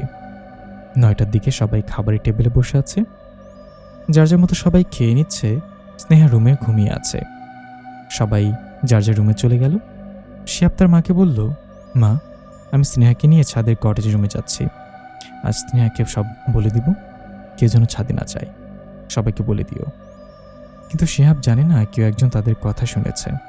আচ্ছা, সাবধানে, সামনে বিপদ আসছে। আবার রক্ত পূর্ণিমার রাত চলে এসেছে। হ্যাঁ, ওরও জানার সময় হয়ে গেছে। সব কিছু আজই বলবো। এই বলে সে নিজের রুমে চলে গেল। দেখে স্নেহা ঘুমিয়ে আছে। স্নেহাকে কোলে তুলে ছাদের কটেজ রুমে নিয়ে গেল। রাত 12টা। স্নেহার ঘুম হঠাৎ ভেঙে গেল। সে দেখল সে নিজের রুমে নেই, ছাদের কটেজ রুমে। আর শিহাব রুমে জানালা দিয়ে বাইরে তাকিয়ে আছে। ঘুম ভাঙল? অনেক কথা আছে তোমার সাথে, শুনতেই হবে। আপনি কোনো সাধারণ মানুষ না। আপনি কোনো সাধারণ মানুষ না। ভয় পেও না, আমি তোমার কোনো ক্ষতি করব না। তুমি বিছানায় থাকো, আমি জানালার কাছ থেকেই তোমার সাথে কথা বলবো। শুধু কথা বলবো, কিন্তু তোমাকে শুনতে হবে, বাই হুক অর কুক। শিহাব জানালার দিকে ফিরে আছে। এতক্ষণ স্নেহার দিকে পিছু ফিরে কথাই বলেছে। আমি কোনো সাধারণ মানুষ না, আমি একজন জিন। কথাটা শুনে স্নেহার যেন পায়ের নিচের মাটি সরে গেল। স্নেহা অনেক ভয় পেয়ে গেল। শিহাব পেছনে ফিরে দাঁড়িয়ে আছে। এই সুযোগটা কাজে লাগিয়ে স্নেহা আস্তে আস্তে দরজাটা খোলার চেষ্টা করলো, কিন্তু খুলছে না। আমি জানতাম এমনটা হবে, তাই দরজায় লক করে রেখেছি। সোজাসুজি খাটে যেয়ে বসো। আমার কথার আগে যদি তুমি একটা পা এদিক সেদিক করার চেষ্টা করো তাহলে ভালো হবে না। ওয়ার্নিং দিলাম তোমাকে। আমি জিন, আমি যা ওয়াদা করি তা অক্ষরে অক্ষরে পালন করি। তা আমি কি বলতে চাইছি বুঝতে পারছো? স্নেহা চুপচাপ গিয়ে খাটে বসলো। তুমি কি জানতে চাও না কেন সেদিন তোমার বাবা তোমার মত না নিয়ে আমার সাথে তোমার বিয়েটা দিল? আমার বাবা জানে আপনি একজন জিন। হ্যাঁ জানে। আর তোমার আমার কাহিনী তো সবই তার কাছ থেকে শুরু। বাবা জেনেও আমার সাথে এমন করতে পারলো বলেই কান্না করে দিল। তবে তোমার আর আমার বিয়ের জন্য তুমি নিজেই দায়ী। আমি? কিভাবে? এই কাহিনী সেই রাত থেকে শুরু হয় যেদিন তোমার জন্ম হয়। ওই দিন বাসায় কেউ ছিল না। আমি, মা আর তোমার মা। তোমার মায়ের 9 মাস চলে। হঠাৎ তোমার মায়ের ইমার্জেন্সি ব্যথা শুরু হয়। বাইরে অনেক ঝড় বৃষ্টি শুরু হয়, তাই তোমার মাকে বাসায় ডেলিভারি দিতে হয়। কিন্তু সেদিন আশেপাশে এমন কেউ ছিল না যে আমাদের সাহায্য করবে। মা আমাকে তোমার মায়ের পাশে বসায়, আর এদিকে মা খুবই চেষ্টা করছে তোমাকে আর তোমার মাকে বাঁচাতে। অনেক কষ্টের ফলে তুমি পৃথিবীতে আসো, আর প্রথমেই রক্ত ভেজা অবস্থায় আমার কোলে। সেদিন ওই অবস্থায় আমি তোমাকে বলেছিলাম আমাকে বিয়ে করবে। তুমি একটা মুচকি হাসি দাও। সেদিন ওই ঘটনায় তোমার মা আর আমার মা সিদ্ধান্ত নেয় আমরা পরিণত বয়সে পা দিলে আমাদের বিয়ে দেবেন। সেদিন তোমার বাবা আর আমার বাবা এসে যখন শুনলো তুমি জন্ম হয়েছ, তারা দুজন আনন্দে আত্মহারা হয়ে যায়। তারপর 6 মাস তোমাদের সাথে আমরা একসাথে থাকি। ওই 6 মাসে আমি যেন আমার সারা জীবনের জন্য তোমার প্রেমে পড়ি। তবে সেটা তখন বুঝতে পারিনি। যখন বড় হয়েছে ওই ফিলিংসটা বুঝতে পেরেছি।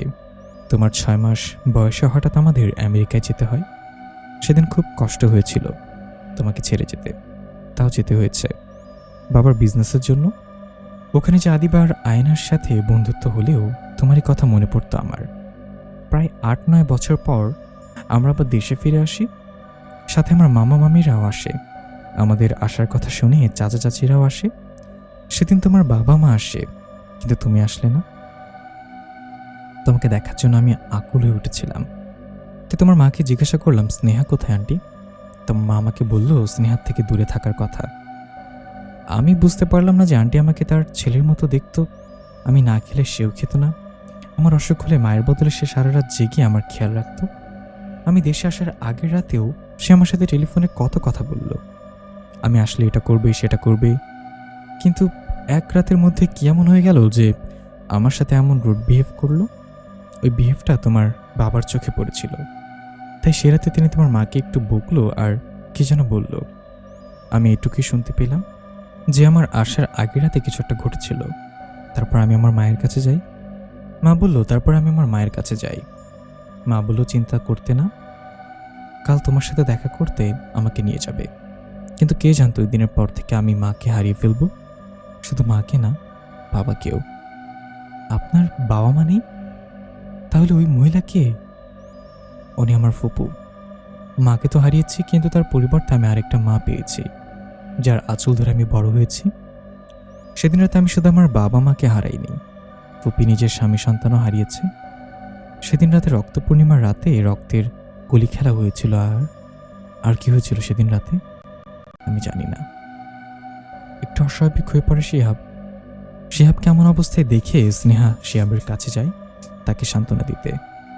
আমি আর আপনাকে দেখে ভয় পাচ্ছি না, দেখুন আপনি ভেঙে পড়বেন না।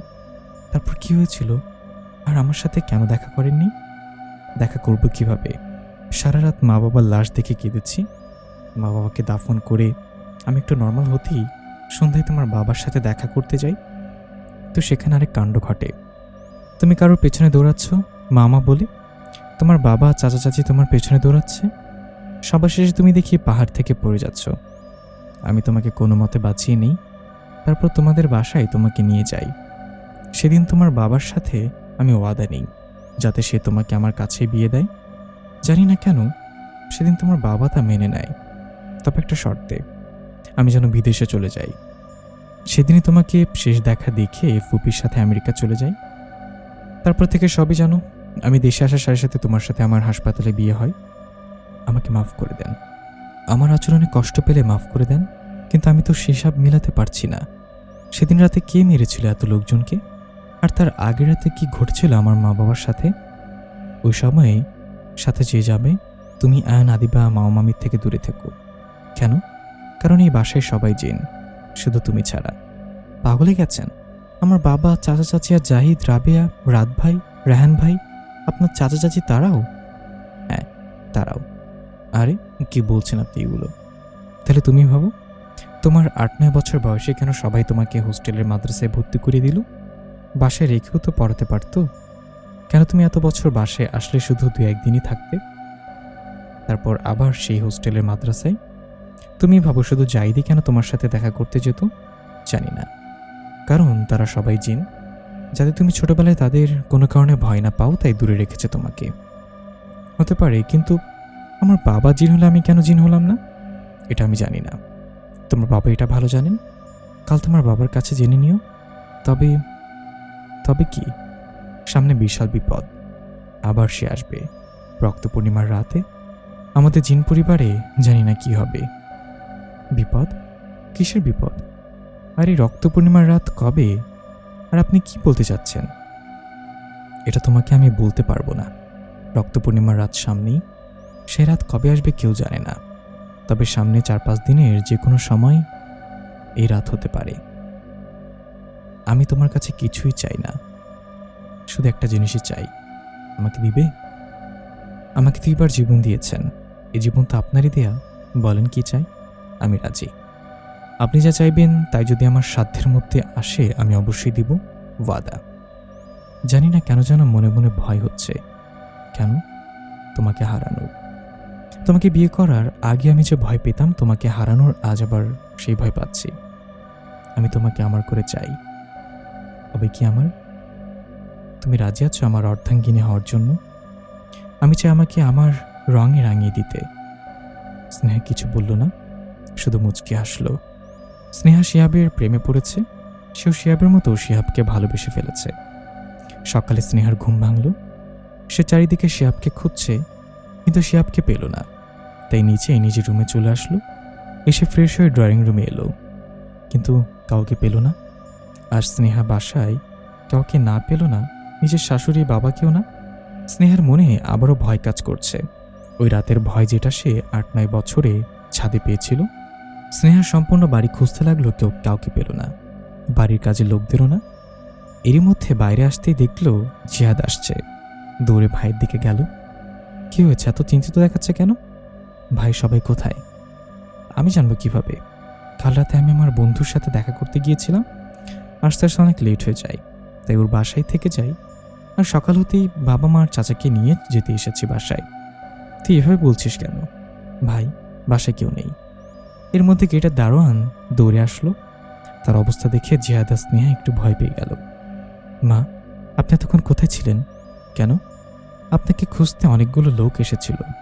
সকালে যখন মেহমানরা সবাই চলে গেল, তোমার চাচা চাচি যেন কোথায় গেল। সাহেব, বড় ম্যাডাম আর তোমার বাবা বাসার ভেতরে। মিনিট 5-6 পরে একদল লোক আসলো, একটা মহিলা তান্ত্রিকের মতো, আর একটা 25 থেকে 26 বছর বয়সের ছেলে। যে লোকগুলোকে ইশারা দিল, সাথে সাথে তারা আমাকে আর আমার বাড়ির কাজের লোকদের মারতে শুরু করে। কোনো মতে প্রাণ নিয়েই পালাই। আমি দেখলাম তারা তাদের অজ্ঞান অবস্থায় গাড়িতে করে কোথায় যেন নিয়ে যাচ্ছে। তবে তোমার বাবার হুঁশ ছিল, সে আমাকে এই কাগজটা দিচ্ছে। যখন গাড়িতে নিয়ে যাচ্ছিল তখন আমি দূর থেকে দেখেছিলাম সে আমাকে দেখে এই কাগজটা গাড়ি থেকে ফেলে। দারোয়ানের কথা শুনে স্নেহার পায়ের নিচের মাটি সরে গেল, সে তপাট করে নিচে পড়ে গেল। কাকা এ কথা যেন বাইরে না ছড়ায়, পুলিশকেও বলো না, আপনি ঘরকে দেখে শুনে রাখেন, আমি দেখছি ব্যাপারটা বলে স্নেহাকে ধরে নিচে থেকে উঠাই। আচ্ছা বাবা। জাহিদ স্নেহাকে বলে, ভেঙে পড়িস না, চল আমার সাথে, তোর বাবার সেই চিঠির উত্তর বের করবি। আর এই কাগজে কি আছে তা জানতে চাস না? স্নেহা শুধু চোখের পানি ফেলেছে, যেন সে মরা লাশে পরিণত হয়েছে। জাহিদ স্নেহাকে নিয়ে গাড়িতে ওঠে। জাহিদ স্নেহাকে নিয়ে নিজেদের বাসে আসে। জাহিদ আর স্নেহাকে দেখে জাহিদের বাবা মা যেন চমকে ওঠে। কিরে, তোরা দুজনে এখানে? জাহিদ সব খুলে বলল। তা হয়ে গেল। স্নেহা অবাক হয়ে সবার দিকে তাকিয়ে আছে। রাতে শিহাবের কথাটা মনে পড়ে গেল। তোমরা মানুষ নাকি জিন? স্নেহার প্রবেশের পর পরিবেশটা থমথম হয়ে গেছে। চাচা স্নেহাকে কিছু বলেই তার হাত ধরে টেনে স্নেহার বাবার রুমে নিয়ে গেল। সবাই পেছনে। মা, তোর কোনো কথার উত্তর আমি দিতে পারবো না।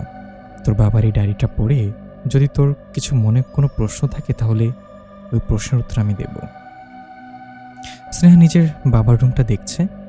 রুমটা খুব সুন্দর করে গোছানো এবং খুব সুন্দর একটা ঘ্রাণ আসছে। সবাই রুমের বাইরে চলে গেছে। স্নেহা রুমে আর জাহিদ ছাড়া কেউ নেই। স্নেহা নিজের বাবার ডায়েরিটা খুলল, সাথে সাথে সে যেন শিহাবের শরীরের ঘ্রাণটা পেল।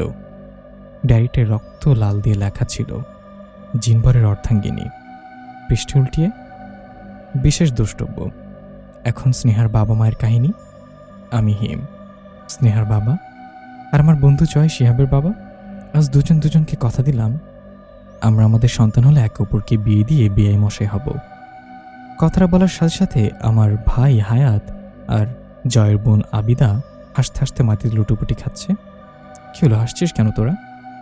যারা আমাদের জিন কুলের মেয়েদের দেখলে ভয় পালিয়ে বেড়াচ্ছে তারা নাকি বিয়ে করে তাদের সন্তানদের আবার বিয়ে দেবে। ও, তো মারিসা আপিকে দেখলে ভুলে রাস্তা দিয়ে যায় না।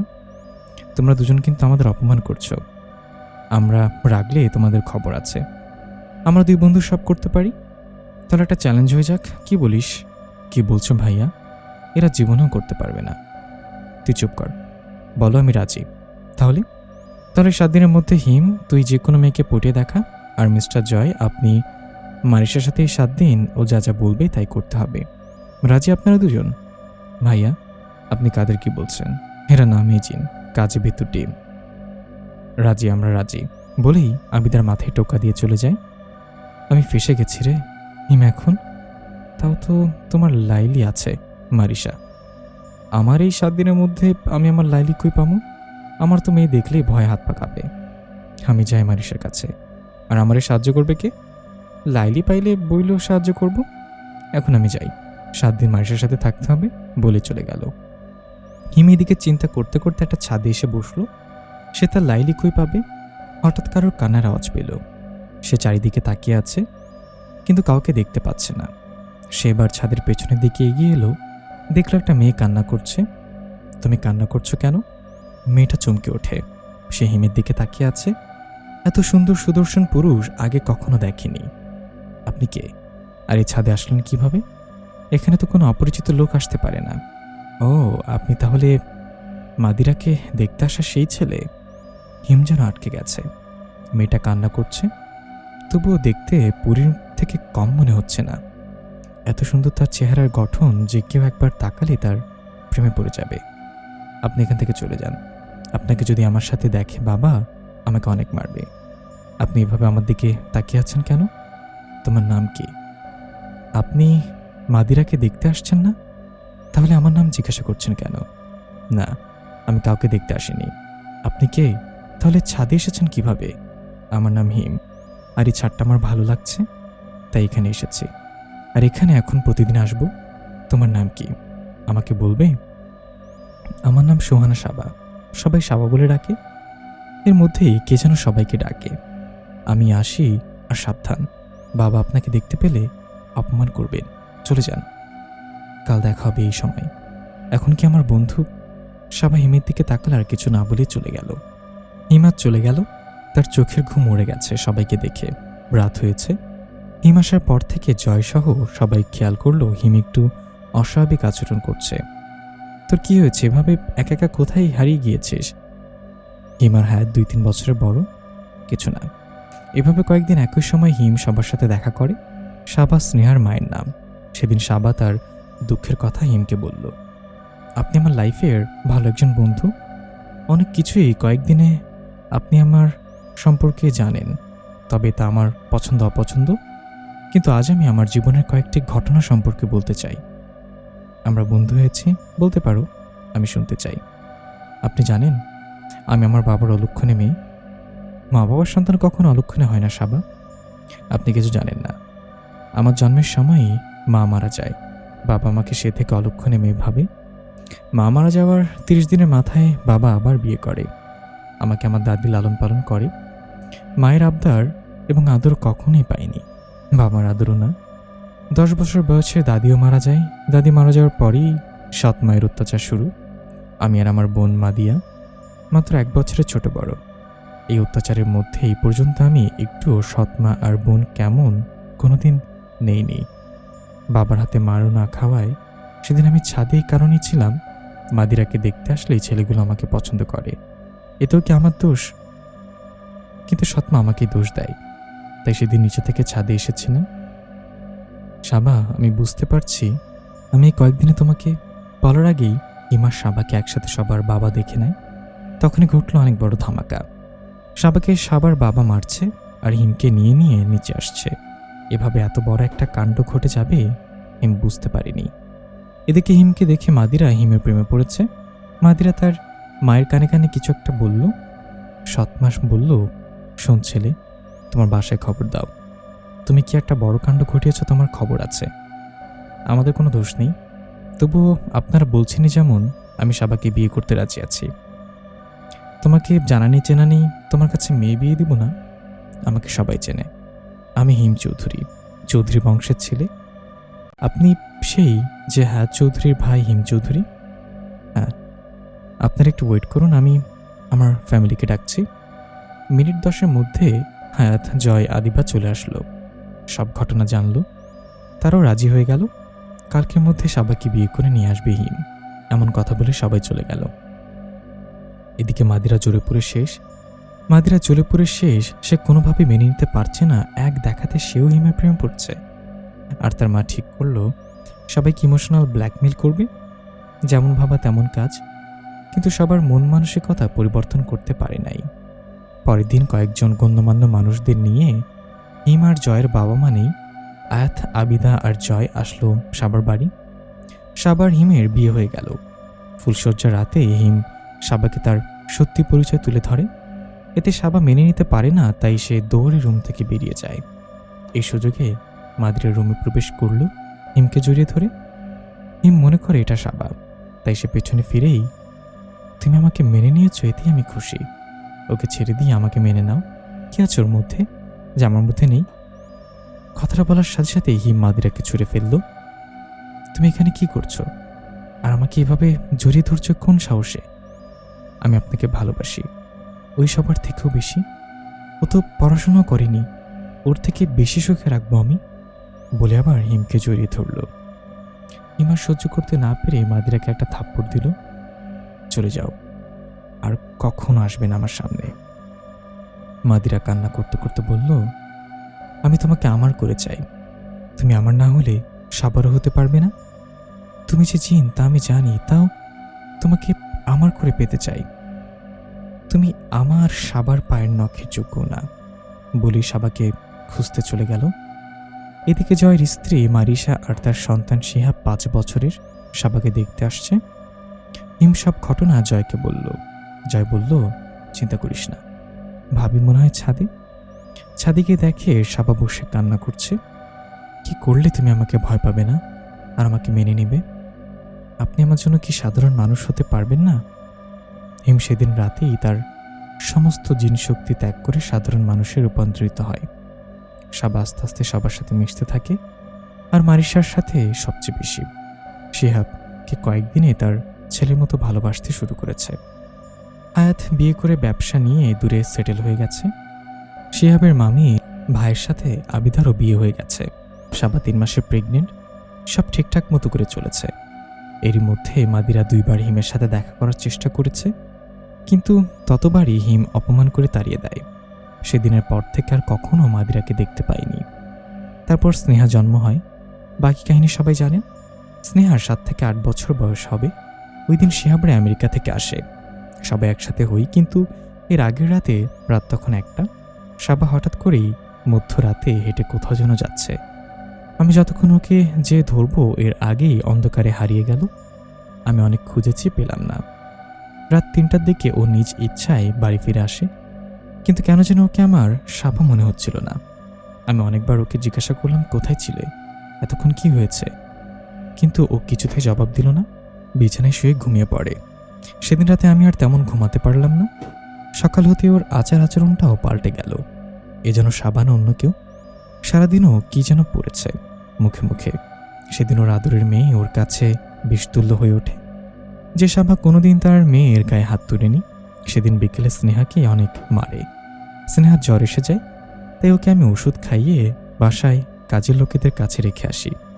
আর শিহাবদের দেখতে যাই রাতে। কিন্তু ওই দিন রাতে এমনটা ঘটবে আমি আজ তা কল্পনাও ভাবতে পারি নাই। রক্ত পূর্ণিমার রাত 9টা বাজতেই সাবা জয় আর মারিসাকে ছুরি মারে। পেটে ওটা কোনো সাধারণ ছুরি ছিল না। ওই রকম ছুরি দিয়ে জিন মারা হয়। ওদের বাঁচাতে আদিবার বর আসে। ওকে অবস্থা করে। সেদিন বাবা আদিবার ছোট্ট ছেলেটিকেও একই অবস্থা করে। হঠাৎ সাবা অদৃশ্য হয়ে যায়। একই বাড়িতে 4টা লাশ দেখে সবাই ভেঙে পড়ে। হঠাৎ কল আসে সাবা বাসায়, গায়ে রক্ত ভেজা অবস্থায়। স্নেহাকে নিয়ে কোথায় যেন যাচ্ছে। জয়ের বাড়ি থেকে আমার বাড়ি মাত্র 10 মিনিটের রাস্তা। সেদিন হাই স্পিডে 5 মিনিটের মধ্যেই বাড়ি পৌঁছাই। সাবা যেই স্নেহাকে নিয়ে যাবে তখনই আমি স্নেহাকে কোলে তুলে নিয়ে রুমে রেখে আসি আর সাবাকে নিয়ে ছাদে যাই। বাড়ির সকল কাজের লোকদের চলে যেতে বলি। তুমি এমনটা কেন করলে? কি কমতি ছিল আমাদের? জিনবরের অর্থাঙ্গিনী নয়, কলঙ্কিনী। ওটা তো সেদিনই হারিয়ে ফেলেছি। এখন তুমি আমাকে যে কষ্ট তুমি দিয়েছ সেটা তুমি এখন ভুগবা। সেদিন সাবার এই কথায় মাদিরাকে দেখতে পায় হিম, কিন্তু তা কিভাবে সম্ভব? সাবা তো সাধারণ মানুষ, মাদিরাও। তবে কি অন্য কোনো রহস্য আছে এর মধ্যে? এর মধ্যে স্নেহা আসলো আর ওর মাকে দেখল। জানি না কেন সেদিন স্নেহার দিকে যখন সাবা তাকালো, স্নেহা এক চিৎকারে অজ্ঞান হয়ে পড়ে যায়। তারপরের বাকি কাহিনী তো সবার জানা আছে। আমি আর ভাই তারপর সিদ্ধান্ত নেই স্নেহাকে এ থেকে দূরে রাখতে হবে। কোনো রহস্য আছে, তাই শিহাবের শর্ত মেনে নেই যে স্নেহা পরিপূর্ণ হলে ওর কাছেই ওকে বিয়ে দেব। শিহাবেরও প্রাণের সংশয় ছিল, তাই সেদিন ওকে ওর ফুপির সাথে আমেরিকা পাঠিয়ে দেই। স্নেহাকে কয়েকদিনের মধ্যেই মাদ্রাসার হোস্টেলে ভর্তি করিয়ে দিই। আর ওর সাথে কথা বলাও কারণে, এছাড়াও যে আমার আর কোনো উপায় ছিল না। হায়াত ভাইকে নিয়ে আমি আমার সর্দারের কাছে যাই। সেদিন সে যা বলেছিল তাতে আমি আর হায়াত ভাই শুনে থমকে যাই। সর্দার সাবার সাথে অন্য কিছু ঘটেছে হয়তো, কিন্তু এখন স্নেহা আর শিহাবের জীবন সংশয়, তো ওদের আলাদা রাখতে হবে যতক্ষণ ওরা পরিপূর্ণ হবে। আর স্নেহাকে জিনদের থেকে দূরে রাখতে হবে, নাহলে প্রতিদিন ও ছলনায় পড়বে। আর আমাকে আবার জিন হতে হলে আবার একা ঘরে ইবাদতে বসতে হবে, কারোর সাথে কথা বলতে পারবো না। এটা হচ্ছে আমার শাস্তি। শিহাব সেদিন আমেরিকা থেকে দেশে ফিরে আসে, আর আমিও সেদিন আমার জিন শক্তি ফিরে পেলাম। তাই ওই দিন অসুখের বাহানা করে ওদের বিয়ে দিয়ে দেই। তাছাড়া আমার কোনো উপায় ছিল না। সাবা কেন এমন করলো আমায় জানতে হবে। তাই প্রতিদিন রাত হলেই আমি সাবার খোঁজে বেরিয়ে যাই আর ফজরের আজানের সময় ফিরে আসি। সেদিন আমি সাবাকে দেখেছি একটুখানি পরিবর্তন হয়নি। ওর পিছু নিলাম, এতে রাতে জঙ্গলে কোথায় যাচ্ছে ও, কিন্তু পরক্ষণেই আমাকে দেখে ফেলে। ও ওখানেই দাঁড়িয়ে যায়। সাবা রহস্য উন্মোচন করতে করতে আবার জিন হয়ে গেছ। তবে পারলে না তো প্রায় 12 বছর কম হলো না। আর সে রক্ত পূর্ণিমা ফিরে এসেছে। আমাকে কষ্ট আমি ভুলিনি। সেদিন তোমাদের জন্য আমি আমার মাকে বাঁচাতে পারিনি। তোমাদের জন্য ঘটেছে ওই দিন যা আবার তা হয়ে গেছে, কিন্তু আমি আবার আসছি ফিরে কষ্ট দিতে। আমি কিছু বলার আগে এসে উধাও হয়ে গেল। ডায়েরিতে আর কিছু লেখা নেই। বিশেষ দ্রষ্টব্য। এখান থেকে বর্তমান স্নেহা আর শিহাবের কাহিনী। স্নেহা জাহিদের দিকে তাকালো। জাহিদ স্নেহাকে বলল, নে, এখন এটা পড়। স্নেহা দারোয়ানের দেয়া চিঠিটা পড়েছে। আমি জানি এতক্ষণ এই হায়াত আমার ডায়েরিটা তোকে দিয়েছে পড়তে। তোর মনের সব প্রশ্ন পেয়ে গেছিস, বাকি যা আছে তাও পেয়ে যাবি। আমি জানি তুই জাহিদ, হায়াত আর বাকিরা আমাদের মুক্ত করবে। যাই করিস ভেবেচিন্তে করিস, আর আমাদের সর্দারের কাছে যা, সেই কোনো রাস্তা বলে দিবে তোকে। স্নেহা তার চাচার কাছে চিঠিটা দেয়। আমি বুঝতে পারছি স্নেহা সর্দারের কাছে যেতে হলে আমাদের একদিন সময় লাগবে। একদিন? এর আগে হবে না? না, হবে না। চল আমার সাথে।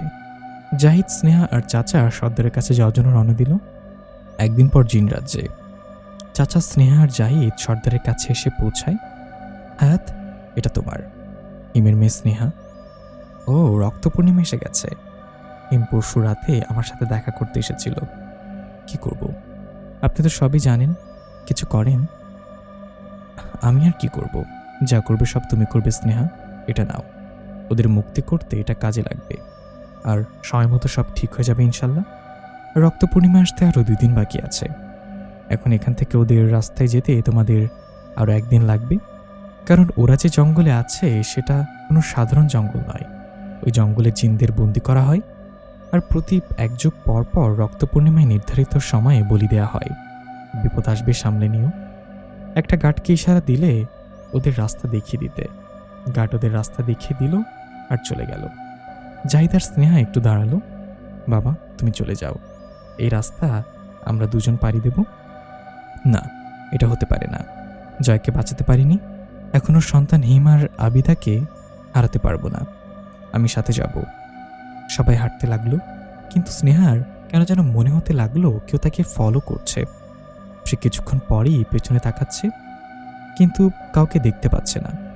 সন্ধ্যা হয়ে এলো, এবার সবাই ক্লান্ত। আমি আর হাঁটতে পারছি না, কেন যেন মাথা ঘোরাচ্ছে, বমি বমি ভাব আসছে, মনে হচ্ছে ক্লান্ত হয়ে গেছি। চাচা, ভাই, আমি আর হাঁটতে পারবো না। সবাই এখানেই ক্যাম্প করলো। জাহিদ আর তার বাবা ঠিক করলো অর্ধেক রাত তার বাবা পাহারা দেবে, বাকি অর্ধেক জাহিদ। স্নেহা যেহেতু মানুষ, সেহেতু সে বিশ্রাম নেবে। হঠাৎ করেই স্নেহার ঘুম ভেঙে গেল। উঠে দেখলো বাবা ভাই দুজনেই ঘুমিয়ে পড়েছে। সামনে অনেক খাবার, খুব খেতে লাগার কারণে খেয়ে নিল। খাবার কিছুক্ষণ পরই স্নেহার মনে হলো স্নেহাকে শিহাব ডাকছে। স্নেহা উঠে পড়ে। হঠাৎ শব্দে জাহিদের ঘুম ভেঙে গেল। স্নেহা হিপনোটাইজ হয়ে গেছে। স্নেহাকে ধরে জাহিদ, কিন্তু স্নেহার কোনো হুঁশ নেই। জাহিদ তার বাবাকে ডাক দেয়। তখনই স্নেহা জ্ঞান হারিয়ে নিচে পড়ে যায়। স্নেহার যখন হুঁশ ফিরে, তখন সে নিজেকে একটা গুহায় বাঁধা অবস্থায় পায়। চারিদিকে তাকিয়ে দেখে কি অবস্থা, কিন্তু কাউকেই খুঁজে পাচ্ছে না। তার মুখ বাঁধা, তাই নিজের চাচা ভাইকে ডাকতে পারছে না। হঠাৎ করে স্নেহার খেয়াল হলো তার কাছে তো ছুরি আছে। কোনো মতে নিজেকে মুক্ত করে স্নেহা ভাবতে লাগলো সে এখানে কিভাবে আসলো, তার সাথে আসা চাচা আর ভাই কোথায়।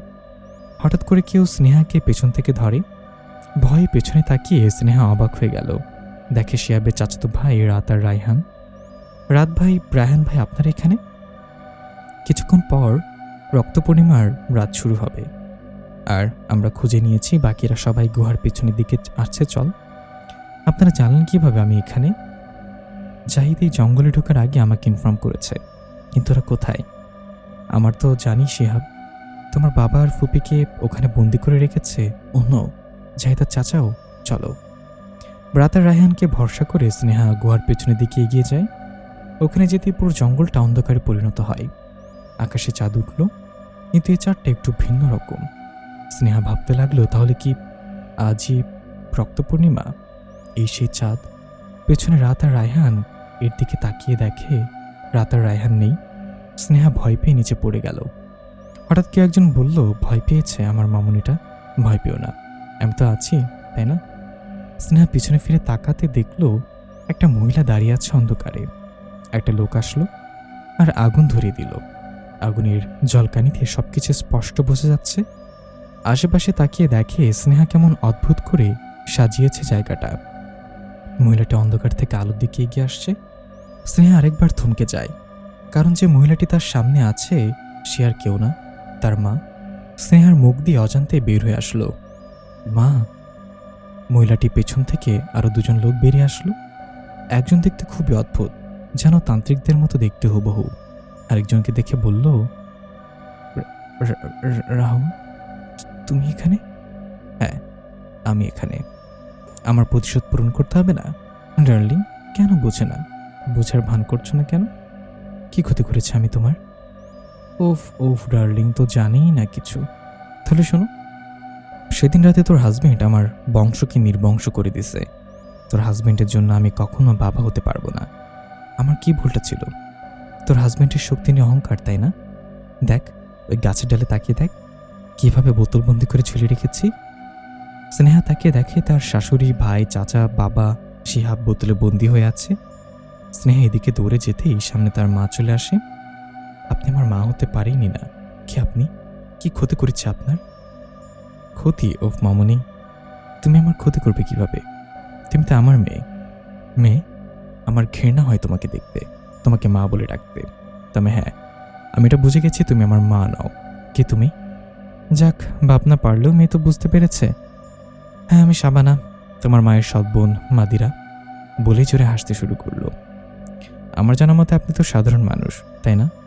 তাহলে কিভাবে আমার মায়ের মতো দেখতে দেখা যায় আপনাকে? এবার মাদিরা তার নিজের রূপ খুলে আসলো। তা দেখে স্নেহা ভয় পেয়ে গেল। একজন সাধারণ মানুষ কিভাবে রূপ পাল্টাতে পারে? এত বছরে সে একটু পরিবর্তন হয়নি কিভাবে?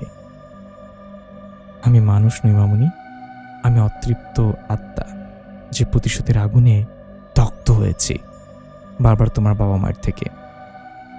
কেমন করেছে আমার বাবা মা জানতে চাও? তাহলে শোনো, সেদিন বাবা মারা যাওয়ার পর তোমার মা বাবা আসে আমার বাসায়।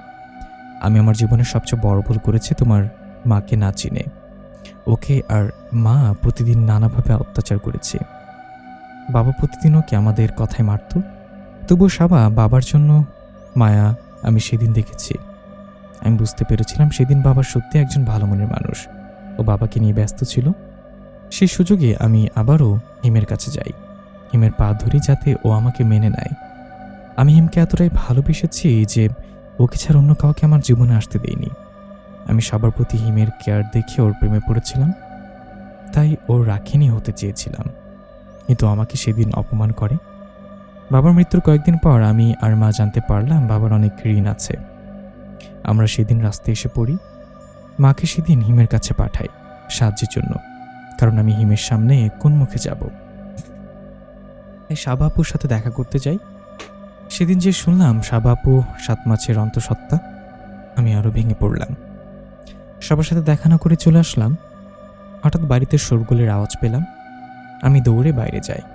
যে যা শুনলাম আমি যেন আমার পায়ের নিচের মাটি হারিয়ে ফেললাম। হঠাৎ বাড়িতে শোরগোলের আওয়াজ পেলাম। একজন বলল আমার মা হাসপাতালে ভর্তি। আমি আর কিছু না ভেবেই হাসপাতালের দিকে দৌড়ালাম।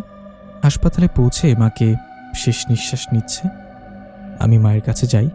তখনই ডাক্তার বললেন, আপনার মায়ের সাথে বেশি সময় নেই, আপনার মায়ের অ্যাক্সিডেন্ট হয়েছে, আঘাত অনেক লেগেছে। আমি মায়ের কাছে যেতেই হিম আমায় রাস্তায় গাড়ি, এটুকু বলেই আমাকে ছেড়ে চলে যায় সারা জীবনের জন্য।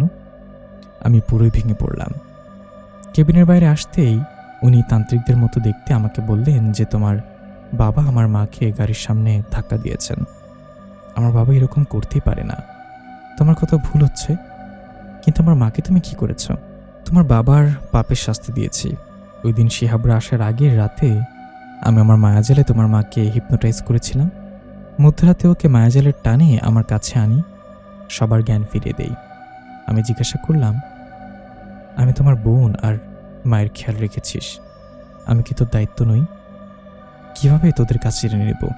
সে অতীতের অত্যাচার তো আমি বলতে পারি নাই। তবে এর আগে তান্ত্রিক ওর মাথা গলা থেকে আলাদা করে দেয়। আমি ওর রূপ ধরে বাড়ি ফিরি তোমাদের। তান্ত্রিক আমাকে ওয়াদা দিয়েছে যে আমার প্রতিশোধ পূরণ করতে সহায়তা করবে, আর আমি তাকে আমার শক্তি দিতে। অর্ধেক শক্তি পেয়েছিলাম সেদিনই রক্ত পূর্ণিমায়।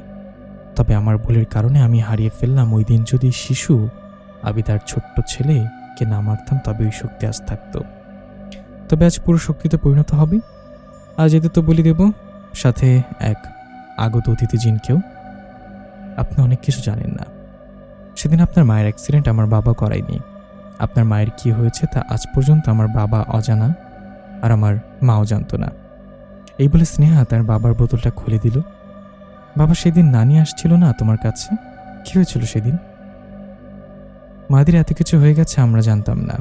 ওই দিন তোমার মা আসে আমার কাছে, এসে কান্নায় ভেঙে পড়েন, সব কিছু খুলে বললেন। আমি সেদিন একটা ব্ল্যাঙ্ক চেক দেই। তোমার মাকে বলেছিলাম যত ঋণ আছে তাই ব্ল্যাঙ্ক চেকে পুষিয়ে শোধ করতে। আর আমি শুক্রবারে আসছি তোমাকে দেখানোর জন্য। ভালো পাত্র ছিল আমার হাতে, আর এই ঋণ শোধ করার জন্য সবাই আমাকে বলেছিল। শুক্রবারে তোমাদের বাড়িতে যে শুনলাম তোমরা ওখানে আর থাকো না, বাড়ি বিক্রি করে চলে গেছো। ওই বাড়ি তো আমি কখনোই বিক্রি করিনি। আর এই তান্ত্রিক আমাকে বলেছিল তোমাকে আমার মাকে গাড়ির সামনে ধাক্কা দিতে দেখেছে। হঠাৎ করে তান্ত্রিক মাদিরা আর হিমকে একসাথে বোতলবন্দি করে ফেলে। হ্যাঁ মাদিরা, যা ভাবছো সব কিছু ঠিক। তুমি আমার চক্রবিউতে ফেসে গেছো। আমিও মন গড়া কথায় তুমি বিশ্বাস করে নিজের প্রাণকে আহত দিয়েছিলে আমার যজ্ঞে। আমি জানতাম এমনটাই হবে, আর হয়েছে। তুমি অতৃপ্ত আত্মাতে পরিণত। আজ এখানে আমি অমরই হব না, এমন কিছু শক্তির অধিকারী হব যা অনেকেই জানে না। মাদিরার হিম এক বোতলে বন্দি, তাই মাদিরা হিমকে বলে দিল কি ওই শক্তিটা। এদিকে রাহুল যখনই স্নেহাকে ধরতে আসবে তখনই রাত আর রায়হান দৌড়ে আসলো। রাত আর রায়হানকে দেখে স্নেহা ভয় পেয়ে গেল। আপনারা আমাকে রেখে কোথায় গিয়েছিলেন তখন? পরের কথা পরে। এখন আমি আর রায়হান দেখছি ব্যাপারটা এখানে। তুমি তাদেরকে মুক্ত করো। স্নেহা সুযোগ বুঝে সবাইকে বোতল থেকে মুক্তি করে। হঠাৎ করে রাহুল স্নেহাকে আঘাত করে আসে, আর ওই আঘাত হিমের লাগে। মাদির এটা দেখে রাহুলকে যজ্ঞের আগুনে ফেলে দেয়। স্নেহা তার ছুরিটা তান্ত্রিকের দিকে নিক্ষেপ করে। ওটা মাদিরার সাহায্যে তান্ত্রিকের বুকে গিয়ে লাগে, আর সে ওখান থেকেই যজ্ঞের আগুনে পুড়ে মারা যায়। হিমের অবস্থা ভালো না। স্নেহাকে তার কাছে ডাকলো, মা খেয়াল রাখিস নিজের। আর মাদিরা, তোমাকে আমি ক্ষমা করে দিয়েছি, তুমি মুক্ত বলে শেষ নিঃশ্বাস ত্যাগ করে। মাদিরা নিজের যজ্ঞের আগুনে যায়। মামনি, নিজের খেয়াল রেখো, আর তোমাদের ভবিষ্যৎও। মাদিরা অদৃশ্য হয়ে গেল। এত কিছু দেখে স্নেহা জ্ঞান হারিয়ে ফেলল। স্নেহা যখন হুঁশ ফিরে আসতে দেখে সে নিজের রুমে, আর সবার মুখে হাসি। আমি এখানে? আমার কি হয়েছিল? বাবা কই? বাবা আমাদের মাঝে ফিরে আসবে আমাদের সন্তান হয়ে। তুমি কি বললে? তার মানে আমি? শিহাব মাথা নাড়িয়ে হাঁ ইশারা করে, আর সবাই খুশি। স্নেহার মামা মামিও। কিন্তু আদিবা, সে খুশি নয়। কান্না করতে করতে নিজের রুমে নিজেকে বন্দি করে রেখেছে। আয়ান আদিবাকে সান্ত্বনা দেয় আর বলে শিহাবকে শাস্তি পেতেই হবে। তবে কি আবারও এই খেলা পুনরায় ঘটতে চলেছে? কি বলেন আপনারা? দেখতে হলে অবশ্যই আমাদের চ্যানেলটি সাবস্ক্রাইব করে আমাদের পাশে থাকতে হবে। কণ্ঠে ছিলাম আমি ইফতি। দেখা হবে পরবর্তী গল্পে। আসসালামু আলাইকুম।